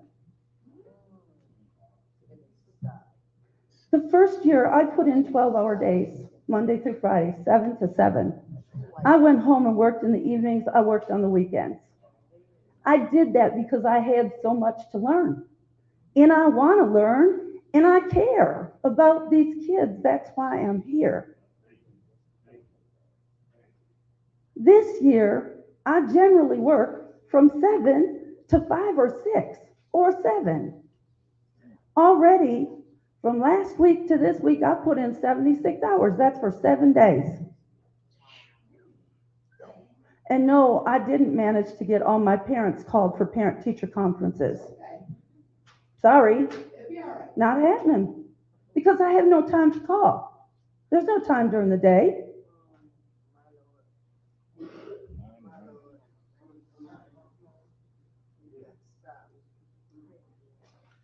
I work on the weekends. I will not work in the evenings anymore. And I'm cutting my hours. I'm not putting in 10-hour days anymore because I can't do it. My mom's going to be 90 in February. She deserves a daughter who's going to be there for her. I come home emotionally and mentally tired and stressed. And something else, I don't appreciate being put up as an example for how many hours I work. Because I am. I was told that by another staff member. Yeah, you should be working like Miss Cook. Who's putting in those hours? Well, I'm sorry, I shouldn't have to put in those hours. I shouldn't have to be putting in 80 hours a week. It makes me upset. It does. I started teaching at the Heights because I wanted to be part of the solution. I fully intended to only teach in the Heights. I don't know that that's true anymore because I don't know how much more I can do it. And I know you know what I'm talking about. I know you know what I'm talking about. I want to bring up an issue that I was told to drop. New Paradigm doesn't do transitional kindergarten. Transitional kindergarten is what some other schools call young fives, right?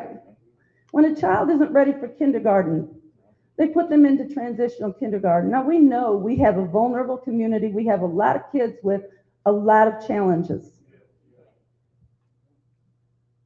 Those transitional kindergartners from last year should have gone into kindergarten. In their, what do they call that record? TA60s? CA60s? There's a form signed by their parents saying they understood the process. And they understood that from transitional kindergarten, they go to kindergarten and then first grade. You want to know where those TKs were put this year? First. Yeah. Transitional kindergarten is a transition from home to TK from home. You play you play all day, basically TK. And then you go to kindergarten, you got half play, half school. So they're getting transition to it. And then you go to first grade, and now you're all work. After you have been taught to sit, after you have been taught how to socially interact with the TK, with the others, your peers. I have 5 TK students in my classroom.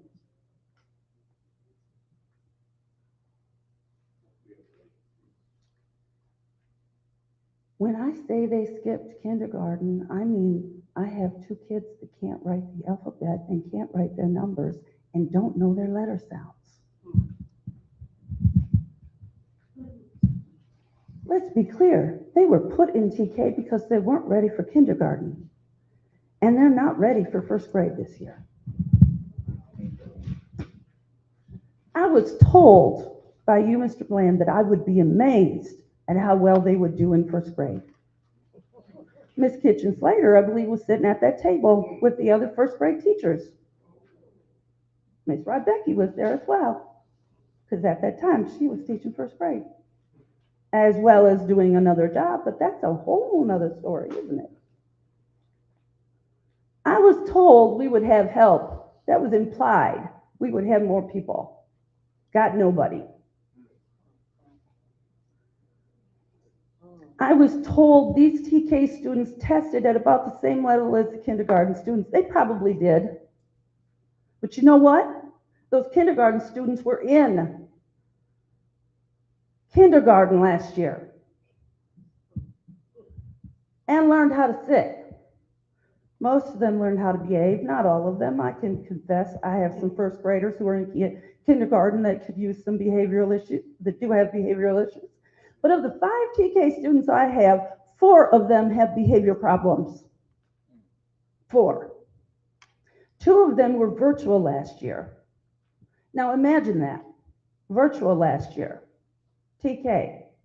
And now they're in my first grade class. And yes, they're the ones that can't write.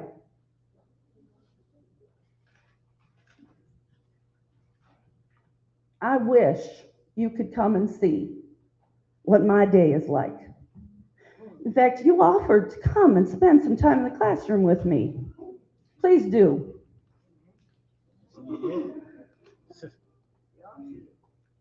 I would love to have volunteers in my classroom. And Miss Kitchen Slater, you set out volunteer applications. Do you want to know what I was told? I have a student who's really struggling behaviorally.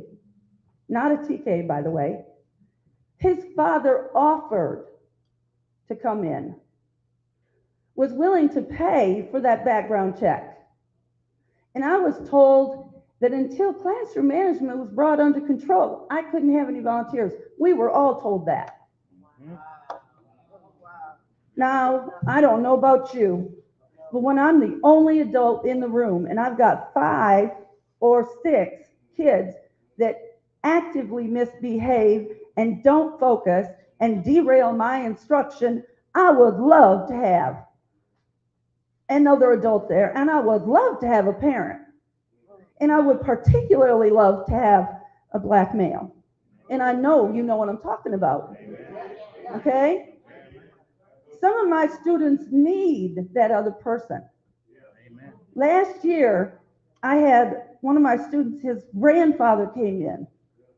And the last week of school, he was going to volunteer this year, but that, of course, fell apart because we don't have foster grandparents. Okay? He came in, those boys were all over him. At recess, they were playing basketball. Oh my gosh, what an impact. Wouldn't it be wonderful? Volunteer, come on in. Come on in. We need you. Those kids need them. So when you put a volunteer application back there and you don't know what you're talking about because they won't let them in, it's not helpful. Okay? And we put the applications out there because we were told people would be allowed to volunteer. Yeah, didn't happen. It ain't letting. I'm almost done, seriously. I really am. Go ahead. So I had four that struggled with behavior. Of the 5, only 2 of them have shown some learning in math and reading and writing. And I was told to scaffold. How do you scaffold 1 year of kindergarten? I sure don't know how to do it, especially when I'm the only one in the room and we don't get extra time. Kindergarten and first grade are essential foundations for the entire education years. These students are being set up to fail. In fact, I have one other thing I want to tell you. When I raised this issue to the principal, I was told if they don't learn, they'll be retained. That was September.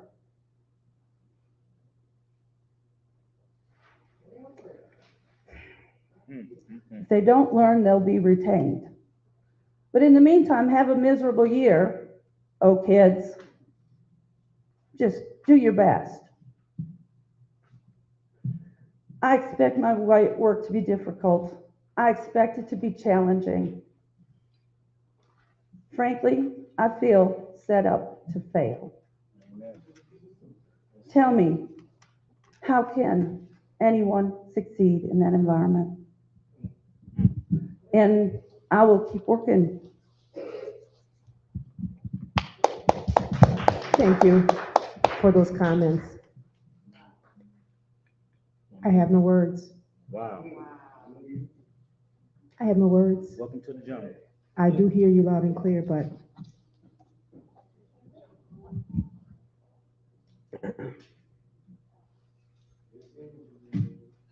all I can say is I hear you loud and clear on that, and we're working. Oh, she's not in danger. She's not in danger. The next person, and we're going to have to, these are the last four comments we can make because we do have to move on to a couple other things. And not that your comments aren't important, but in this setting, we have Cassandra Kitchen.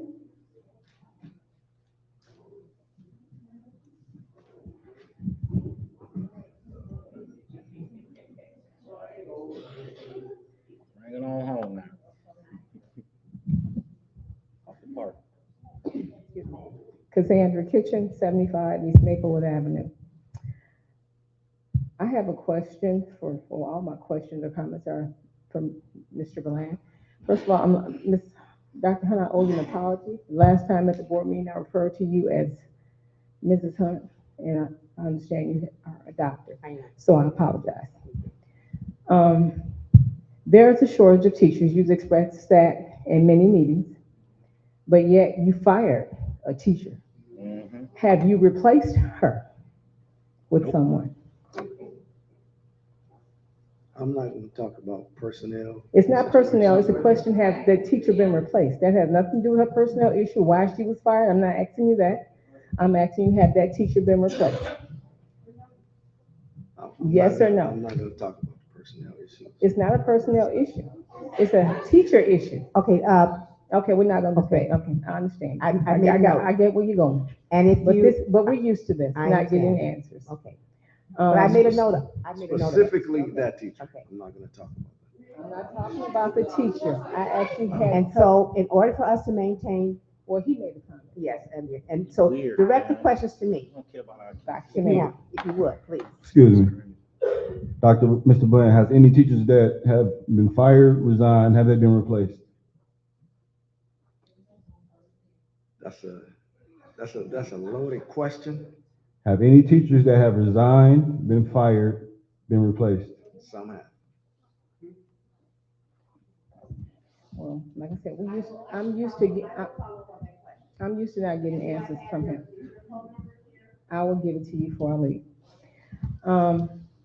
The compliance officer is not here, but we've been told that way back when that IEPs were done on students and we were in compliance with special ed. I had the liberty of volunteering. Once I was cleared by Ms. Clark, she told me I was good to go. Okay. And I volunteered in the classroom. And at the end of the day, the secretary at MLK asked me, how did your day go? Are you coming back? And I posed a question to her. I named 3 students that were in this classroom that I volunteered in. And I asked her, knowing that they had issues, why are they in a regular classroom all day? So that's a question and concern for me, because those kids are not getting what they need, because most of the day I had one by his hand. The next one was sitting to my right, and I had one sitting in front of me to help contain them so she could teach the rest of the class. So your question is, what's happening, or what kind of additional assistance can these children expect? Why are they in a regular ed classroom? These are kids that are not functioning at the grade level that they're in because of their disabilities.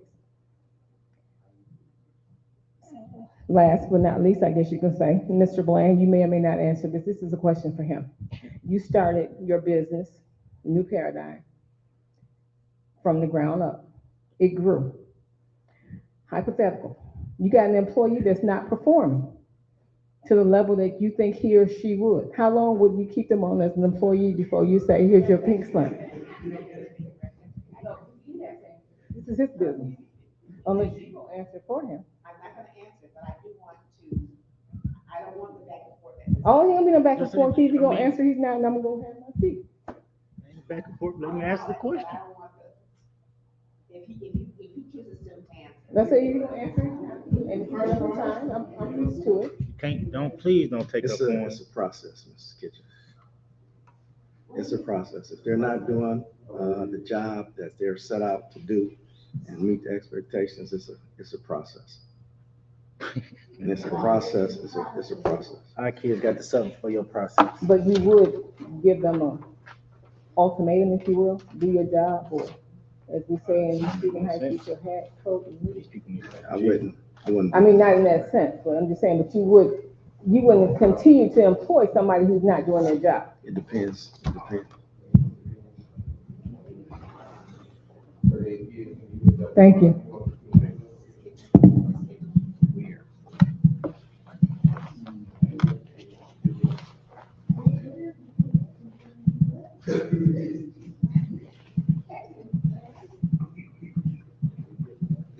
Thank you, Ms. Kitchen.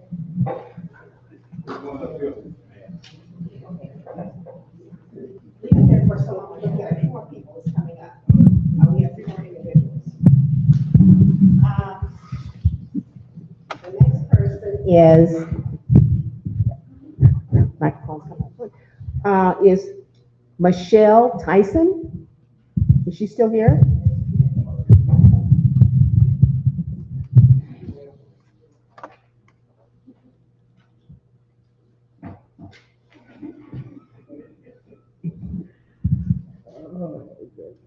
My name is Michelle Tyson, 2505 Howden Street. I have one question. How can the community help our children get the education that they need? Because clearly our district board and our PSA board, and I love you, y'all know I do. Y'all clashing right now. And like everybody keeps saying, we got 5 months left. What can we do to help? My organization ready to go. Community foundations say, what do we need? If you need outside resources to help supplement what y'all don't have, say something. But what y'all gotta stop doing is letting other people pick who help. Because right now, there are a whole bunch of people in this community that want to help, but it's so much drama going on, they're not gonna step up. I wanna help. I'm tired of all of this. Our kids are tired of all of this. We need to do something today. We got money available, some money to get us going. Something is better than nothing. Because right now, all we doing is doing the same thing over and over and again. Things take process, things take time, I understand that. But time is something we don't have right now. Those kids can't get back the education that they're missing. So we need to start right now, today, tonight, figuring out what can we do. Mr. Bland, I came at you the other day. I told you, I got resources ready. What's up? Ms. Tyson? Yes, ma'am. Thank you for your comments. May I speak with you? Yes, ma'am.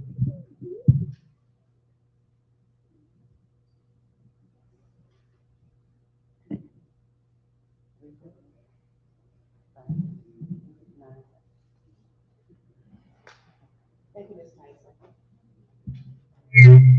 Next is Barbara Jackson.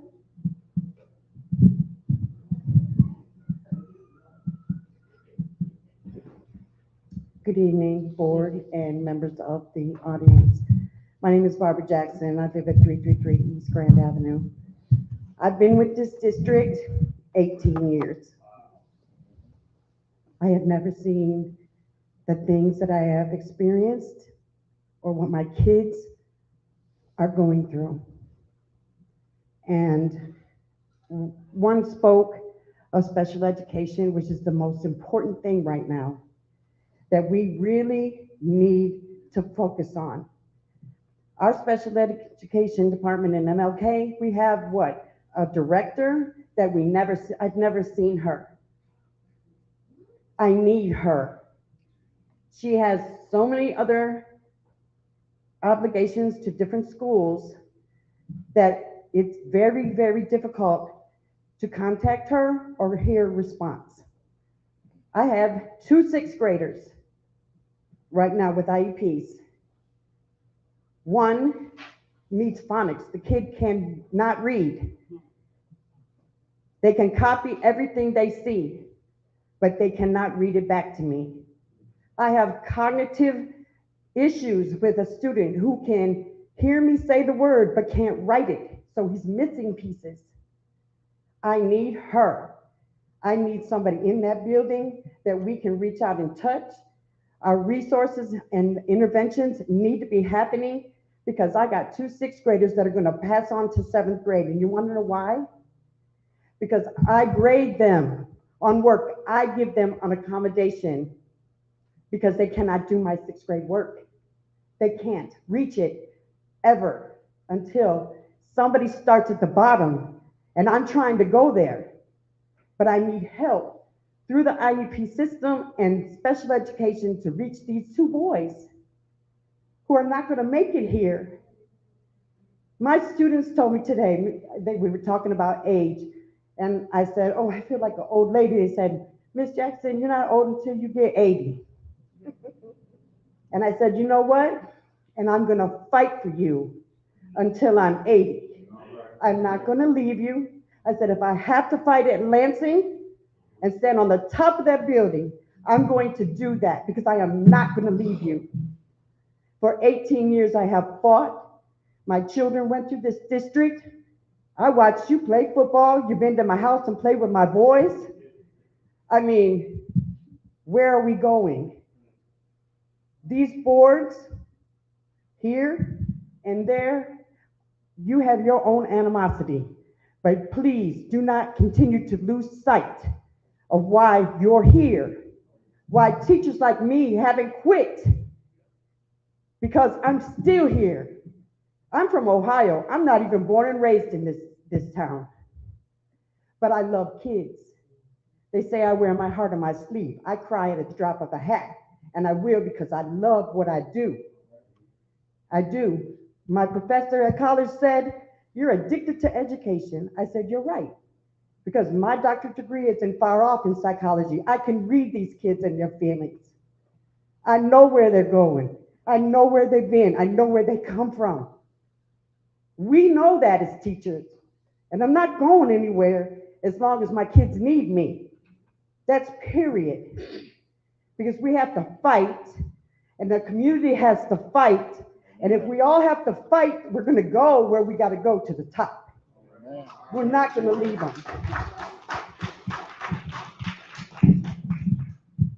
Ms. Jackson. Thank you so much for your dedication. Thank you for your comments tonight. I'd like to say, go ahead, Ms. Dr. Hunt. I'm not going to lessen what you say by any comments from me but I know about the fight. And we appreciate your comments. I don't have any other words other than, and I'm not making any promises. Action is what you want to see. I understand that. Mr. Vice President. Yes, I just like to say to the community, I keep sitting here listening and I hear the community keep saying that the 2 boards are fighting or the 2 boards have animosity. And from my understanding, I haven't seen anything from this board. We haven't wrote not one letter pertaining to the district board. I haven't seen anybody from this board say anything negative to the district board. I haven't seen anybody from this board post anything on social media negative about the district board. We are not fighting them. We are fighting to try to get things in place to educate the students that, and do what you all need. So, I mean, I agree. And I know that's exactly what you're doing, and the roadblock is there. It's always there. You have never done anything but fight for us as teachers, Amen. as our students need you, and I know where it goes. Amen. And I know that it's been stopped. I know there's never been anything negative from here. but I just wanted. And I apologize for even making that kind of comment, because that's where the animosity comes from. To stop you, and we're not, as here, going to stop, because we're gonna fight, and it doesn't matter how long it takes. Okay,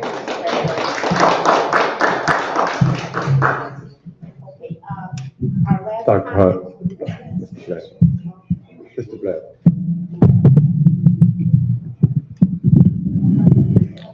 I just want to say, since that complaint, Kylie Parker is in the audience, who's over special ed for the ISD since the beginning of the school year with the special ed. And we have made leaps and bounds as it relates to special ed and putting things in place and those teachers in the classroom, but also those resources. And our special ed director has been working directly with her. And we have to, and with the complaint, I just want to make it clear that yes, we have to fix the challenges and the issues, but some of those challenges and the issues did come from last school year too.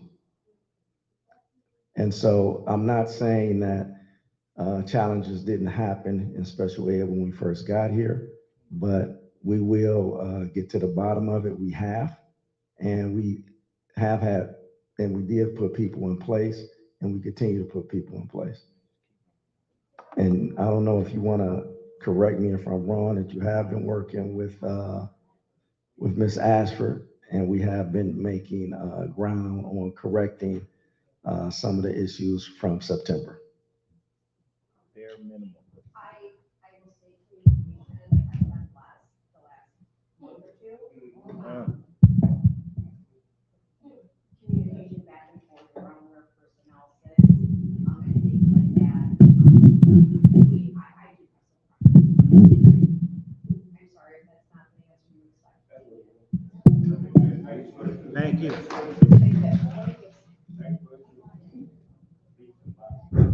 Let me just say this, and we're gonna have Ms. Fisher come up.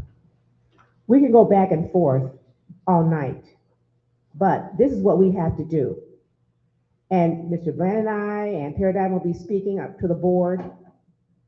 But if we can't get resolved, we may have to do something different. We don't know that yet. But I'm just saying the bottom line is our students, is this community. That is the reason I'm here. So whatever it's gonna take to help our babies, that's what we must do. We don't have any other choice to do that. And we can't let it blow out and someone come in and take everything away. That's just not an option. So I hear what you're saying, and I'm saying that if there needs to be a change, there will be a change. We'll move this forward. We have to do that. And I'm not sending out any kind of message, but the board feels that way.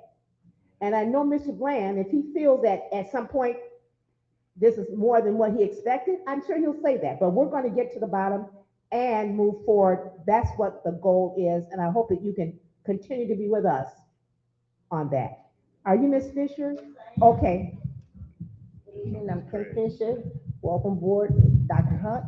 Thank you. I just want to say a few things. We need to bring back the foster grandparents. Is there any reason we got rid of the foster grandparent? That's an important component to these kids, especially to them young kids. I worked in the classroom at Muskegon Public School a couple of years ago, and it was full of foster grandparents, and the kids loved them. they took to them, they read to them. Why don't we have that in this school? I have a real problem with this one. I'm not sure, but I'll get you an answer to that. Mr. Bland, can you answer? They said you all refused it. Is that true?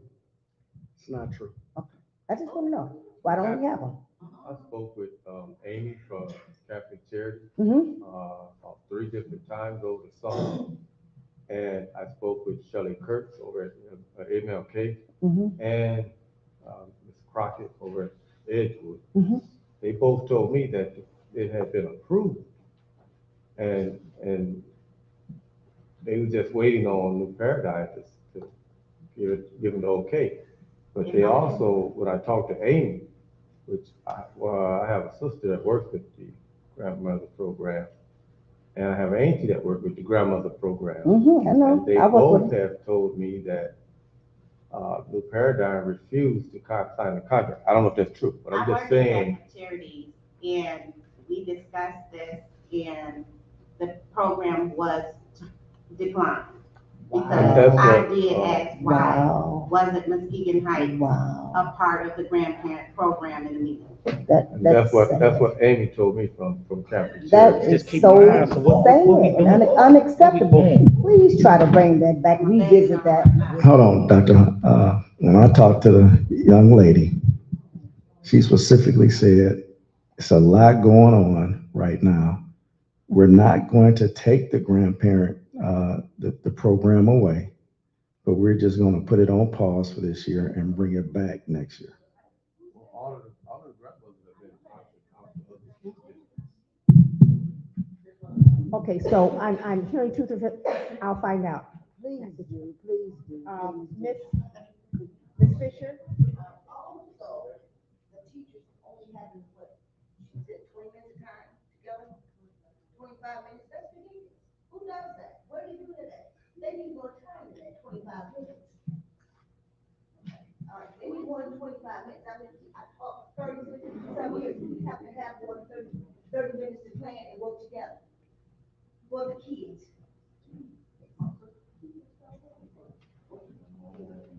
You gotta wait another 2 weeks for she to catch on, then they gonna be another 3 months, 4 months behind. Thank you, Ms. Fisher. Thank you, everyone, for your comments. Thank you for the passion that you've exhibited tonight. Thank you for your concern. I know this doesn't help or change anything at this point. I just want to voice to you my concern as well. I know my new kid on the block, but like I said, I'm committed to the babies and to the children. And I've been in a situation where we're able to get through that. So I don't know what it is for Muskegon, but whatever it is, I know that we can find some kind of solution because you have said you're with us. You're gonna stay in there and stay with us. That's important, and that will make the difference. So thank you so very much for your time. I know you probably didn't have it, but you're here, and we appreciate you so very much. For the sake of time, we're going to go to the next part of the agenda.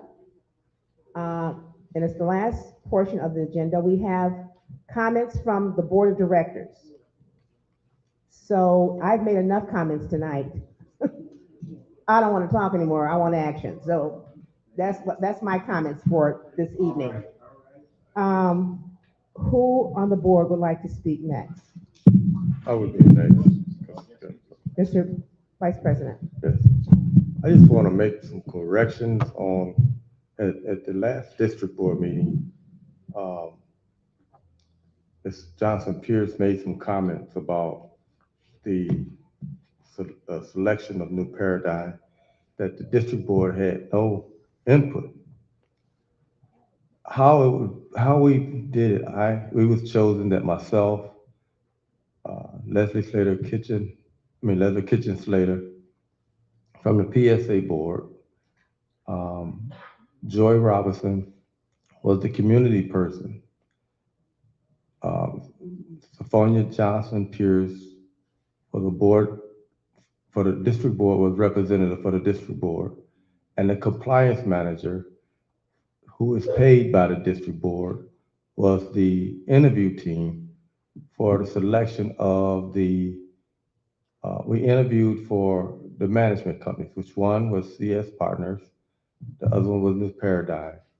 Both was recommended by the district board's attorney, Kevin Smith. So if I sat on, for example, I sat on interview teams, we interview principals, teachers, basketball coach, football coaches. The interview team interviewed all candidates, and we recommend to the superintendent or the human resource department who the candidate was that we chose. So what I would say about an interview team interviewing both candidates, CS Partners, New Paradigm. When we got done interviewing both companies, we went down each person, asked, okay, who did you want to go to? Johnson Pierce said, I like New Paradigm. Compliance manager, Marlene Williams, New Paradigm. Joy Robinson, New Paradigm. Leslie Kitchen Slater, New Paradigm. When it got to me, I said, it don't make a difference who I chose. The selection have already been chosen.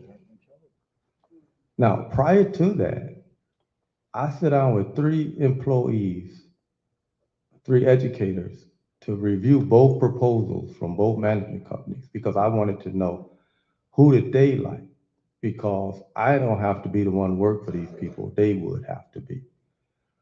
So by the district board saying they have no input in the selection of the management company, that was not true. If you look at the makeup of the interview team, That's it right there. that's the makeup. Come on now, preach now. So now, when you talk about, after we did the selection and we chose the candidate, we sat down with Kevin Smith, the district board's attorney, Rob Gavin, the PSA board attorney, Sophia Johnson Pierce from the district board, myself, Joe Warren from the PSA board. Leslie Kitson Slater was absent, Joy Robinson was absent, and Marlene Williams was absent. Rob Gavin went through the contract, line item by line item, along with Kevin Smith. They both had comments on that contract. Again, like I continue to say, I didn't see a proposal. I don't believe anybody else seen a proposal from neither side. So how was there a contract negotiation? I just want to make it clear, because I've been hearing that people said Joe Warren signed a contract and didn't read it. Joe Warren ain't signed not one thing since he's been on this board. I haven't signed no checks. I haven't signed no contracts. So just to clarify some things, if 3 out of 5 is from the district board, Amen. who chose the candidate? Amen. So, and I'm not saying that the PSA board didn't have anything. We did sit on that interview team, but they was when they were selected, they was brought to the PSA board to sign the agreement. Now, Mr. Fox, Mr. Childers, and Ms. Robinson hadn't even seen the contract before it was presented to them to approve. And I said that before. It should have never been put before them before they approved it. The second thing I want to talk about is what was said, she said in a meeting on October the 9th at the Lake House with Leslie Kitchen Slater, Trinell Scott, Dr. Don Weatherspoon, and Sophia Johnson Pierce. He said, Dr. Weatherspoon said I was a liar. Since 2015 or 16, when Dr. Weatherspoon left here, I hadn't had no conversation with Dr. Weatherspoon in about 8 years. Mr. Fox and Mr. Childers, they said they should have been arrested for a DUI. Mr. Fox and Mr. Childers didn't even know Dr. Weatherspoon on October 9th. Dr. Weatherspoon didn't know them. So how could he make a comment like, unless somebody brought it to him? So if we're gonna put these things out here, let's be honest and let's be truthful. Amen. Because we have a reputation and we is trying to uphold as well. Amen. As representatives of this board that we come in and these kids see us, we want to let the kids see our light shine. Amen. We don't want these kids seeing something that people out in the street are putting bad things out on us. We try to, I know I tried to live a life that, like my pastor said, don't let nobody be able to put their hand on you. So I'm saying, if we're gonna tell the story, let's tell the story how it happened. Amen. That's all I'm saying. Let's be honest and let's be truthful. Yes, the PSA board, along with the district board, selected New Paradigm. We both had a part to play. Let's not say that I had nothing to do with it. We both had something to do with it. We need to stand up, be honest, and take the blame that what we done.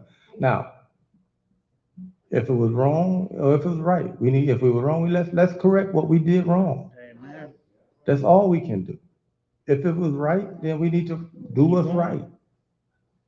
But I am so disgusted sitting right here on this, and I'll tell you, the reason I turned down, I declined the president position, I honestly thinking about resigning from this board because I don't have the patience, I don't have the fight in me anymore to continue to allow people to destroy and to try to destroy my character anymore. I don't. And I want somebody that's gonna be here to be in a presidency seat that want to do the job and be there for the kids. And if I'm not gonna be here, then I want the president to be here to fight for what's best for these kids. I've been doing this stuff for going on 45 years. I've never been hurt as much as I've been hurt sitting here on this board. I've never been hurt this much. Ms. Jackson, I remember when you was the credit recovery teacher over here. I mean, I just can't keep doing it like this. It's got to be a change. Right. Running in circles.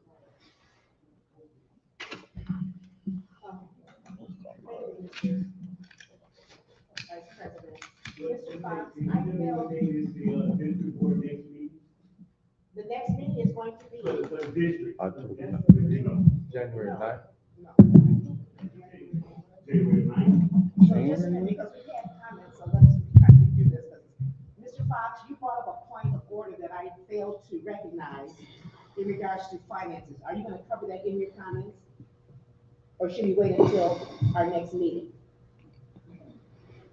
Yeah, Ms. Hodge is not here. I can cover the finance part in the next meeting. Thank you, sir.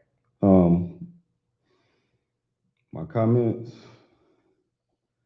man, it's all over the place. My head, I don't even know. But first thing first, Ms. Robinson, thank you. I've been, when I got the text about her being removed, I sent the text to the board while their meeting was going on, telling them how displeased I was with her being removed. At the meeting Saturday, I told them how I felt about her being removed. I'm telling y'all how I feel about her being removed. It's sad. It's sad that we got to go through what we're going through. But y'all know how Tigers rock. They're going to have to do a lot to knock us down and keep us down. We done been to the bottom. We know why we in the bottom. So it ain't no point to keep going back talking about what happened in 2012. It been addressed. We got to go forward. We got to move forward. Mr. Burden, still here? You said the ISD report was shocking. It ain't shocking to me. I've been in these buildings. I've been in the special ed buildings. I mean, in the rooms. I was just in one Friday. There's nothing being done. We got a student in a wheelchair that don't have access to a bathroom. We got kids in this high school that if I go ask them how they doing, they gonna tell me what their name is. So that alone tell me that they should probably be at Wesley. And for us not to have a special ed director in the building, that's just 10 times worse. I went to MLK the other day just to stop by, and I see my mama car outside. And as soon as I get in there, Miss Cantu say, "Oh, your mom's here too." So I'm like, "All right, at least two of us here." But where everybody else at? If you can't get in the building, come let us know, and we will get you in the building. But it got to be more than two people. It got to be more than two parents. I work, so I can't be up there like I want to be. What my plan was to be on this board for a short amount of time, and then to go work in the school in Muskegon Heights. I didn't work in the school for the last few years because I wanted to come back here. And once I seen what was going on, it's like, shoot, pick your poison. Be on the board or be in school. I'm not going into school and deal with that. So I got to fight from right here. Got to stand 10 toes down. And that's what I'm going to do. So as far as the next steps of what's going on, I just got to ask you, Mr. Bland, you had that report from the ISD for over a week. Do you have any steps in place to address the violations that we heard tonight? What are they? You still on? Can you talk to your volume? Can you talk a little louder?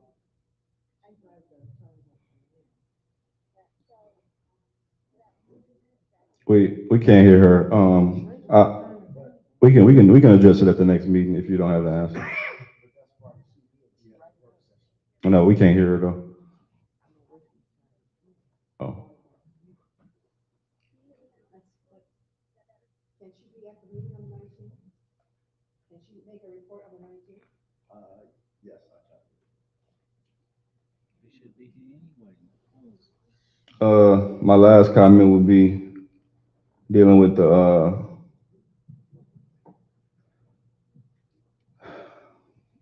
I don't even know how to address that. We got an auditorium at MLK that needs to be fixed, right?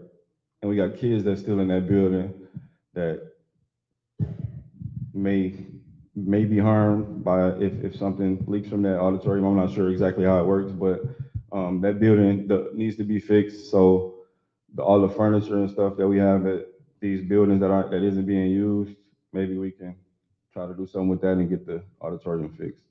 But I think that needs to be addressed as well. But thank y'all for keep coming out. Appreciate it.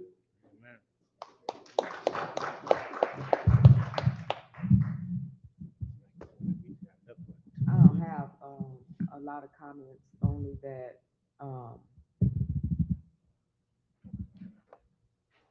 what I learned tonight, you saw me step out for a moment. Our family has experienced a lot of death. And it's no different from what I learned tonight. So death has struck my family again. What I learned from that is that life is short. Mm-hmm. And I think many times we put too much effort into fighting against one another as opposed to fighting together with one another to go in the same direction. And as long as we continue to pull in separate directions, we'll never get to where we want to go or where we feel we should be. And so my goal is to continue to fight for our children. I do volunteer as well. My intent when I started to volunteer was to just rotate from one school to the other. I started at Edgewood, and I kind of got stuck at Edgewood. I did not go any to MLK or come here yet, but it is my intent to do so. And I did assist the kindergarten class, actually. The parapro, I assisted her. And we do have bright students. We just got to know how to pull it out of them. And as we continue to move forward in our efforts to make this district what I knew it to be when I attended from kindergarten to 12th grade, graduated from here, 1987. And what I knew back then is that it wasn't just my teacher that taught me. It was my parents that taught me. It was my older siblings who helped teach me. I'm the youngest in my family. It was people in the neighborhood that helped teach me. It was community people that helped to teach me.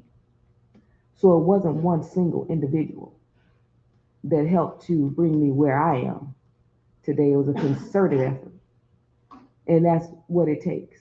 I hate coming in here and having a camera in my face, because all people want to report about Muskegon Heights is the negative thing. I didn't see any cameras up here last year when our football team made the strides they did. I see no camera. I didn't see News 8. Right. I didn't see Watchdog. I didn't see Watchdog gave money. the Fox. I didn't see any. I was up there. Any media About me. to report that. But as soon as some negative happens in Muskegon Heights, here they come. So at the end of the day, like I stated many times before, a house divided against itself cannot stand. It will not stand. And so what we have to do is start going in the same direction. Whatever direction, well, we can't go nowhere but up. And that's where we need to go. But we need to do it together. That's it.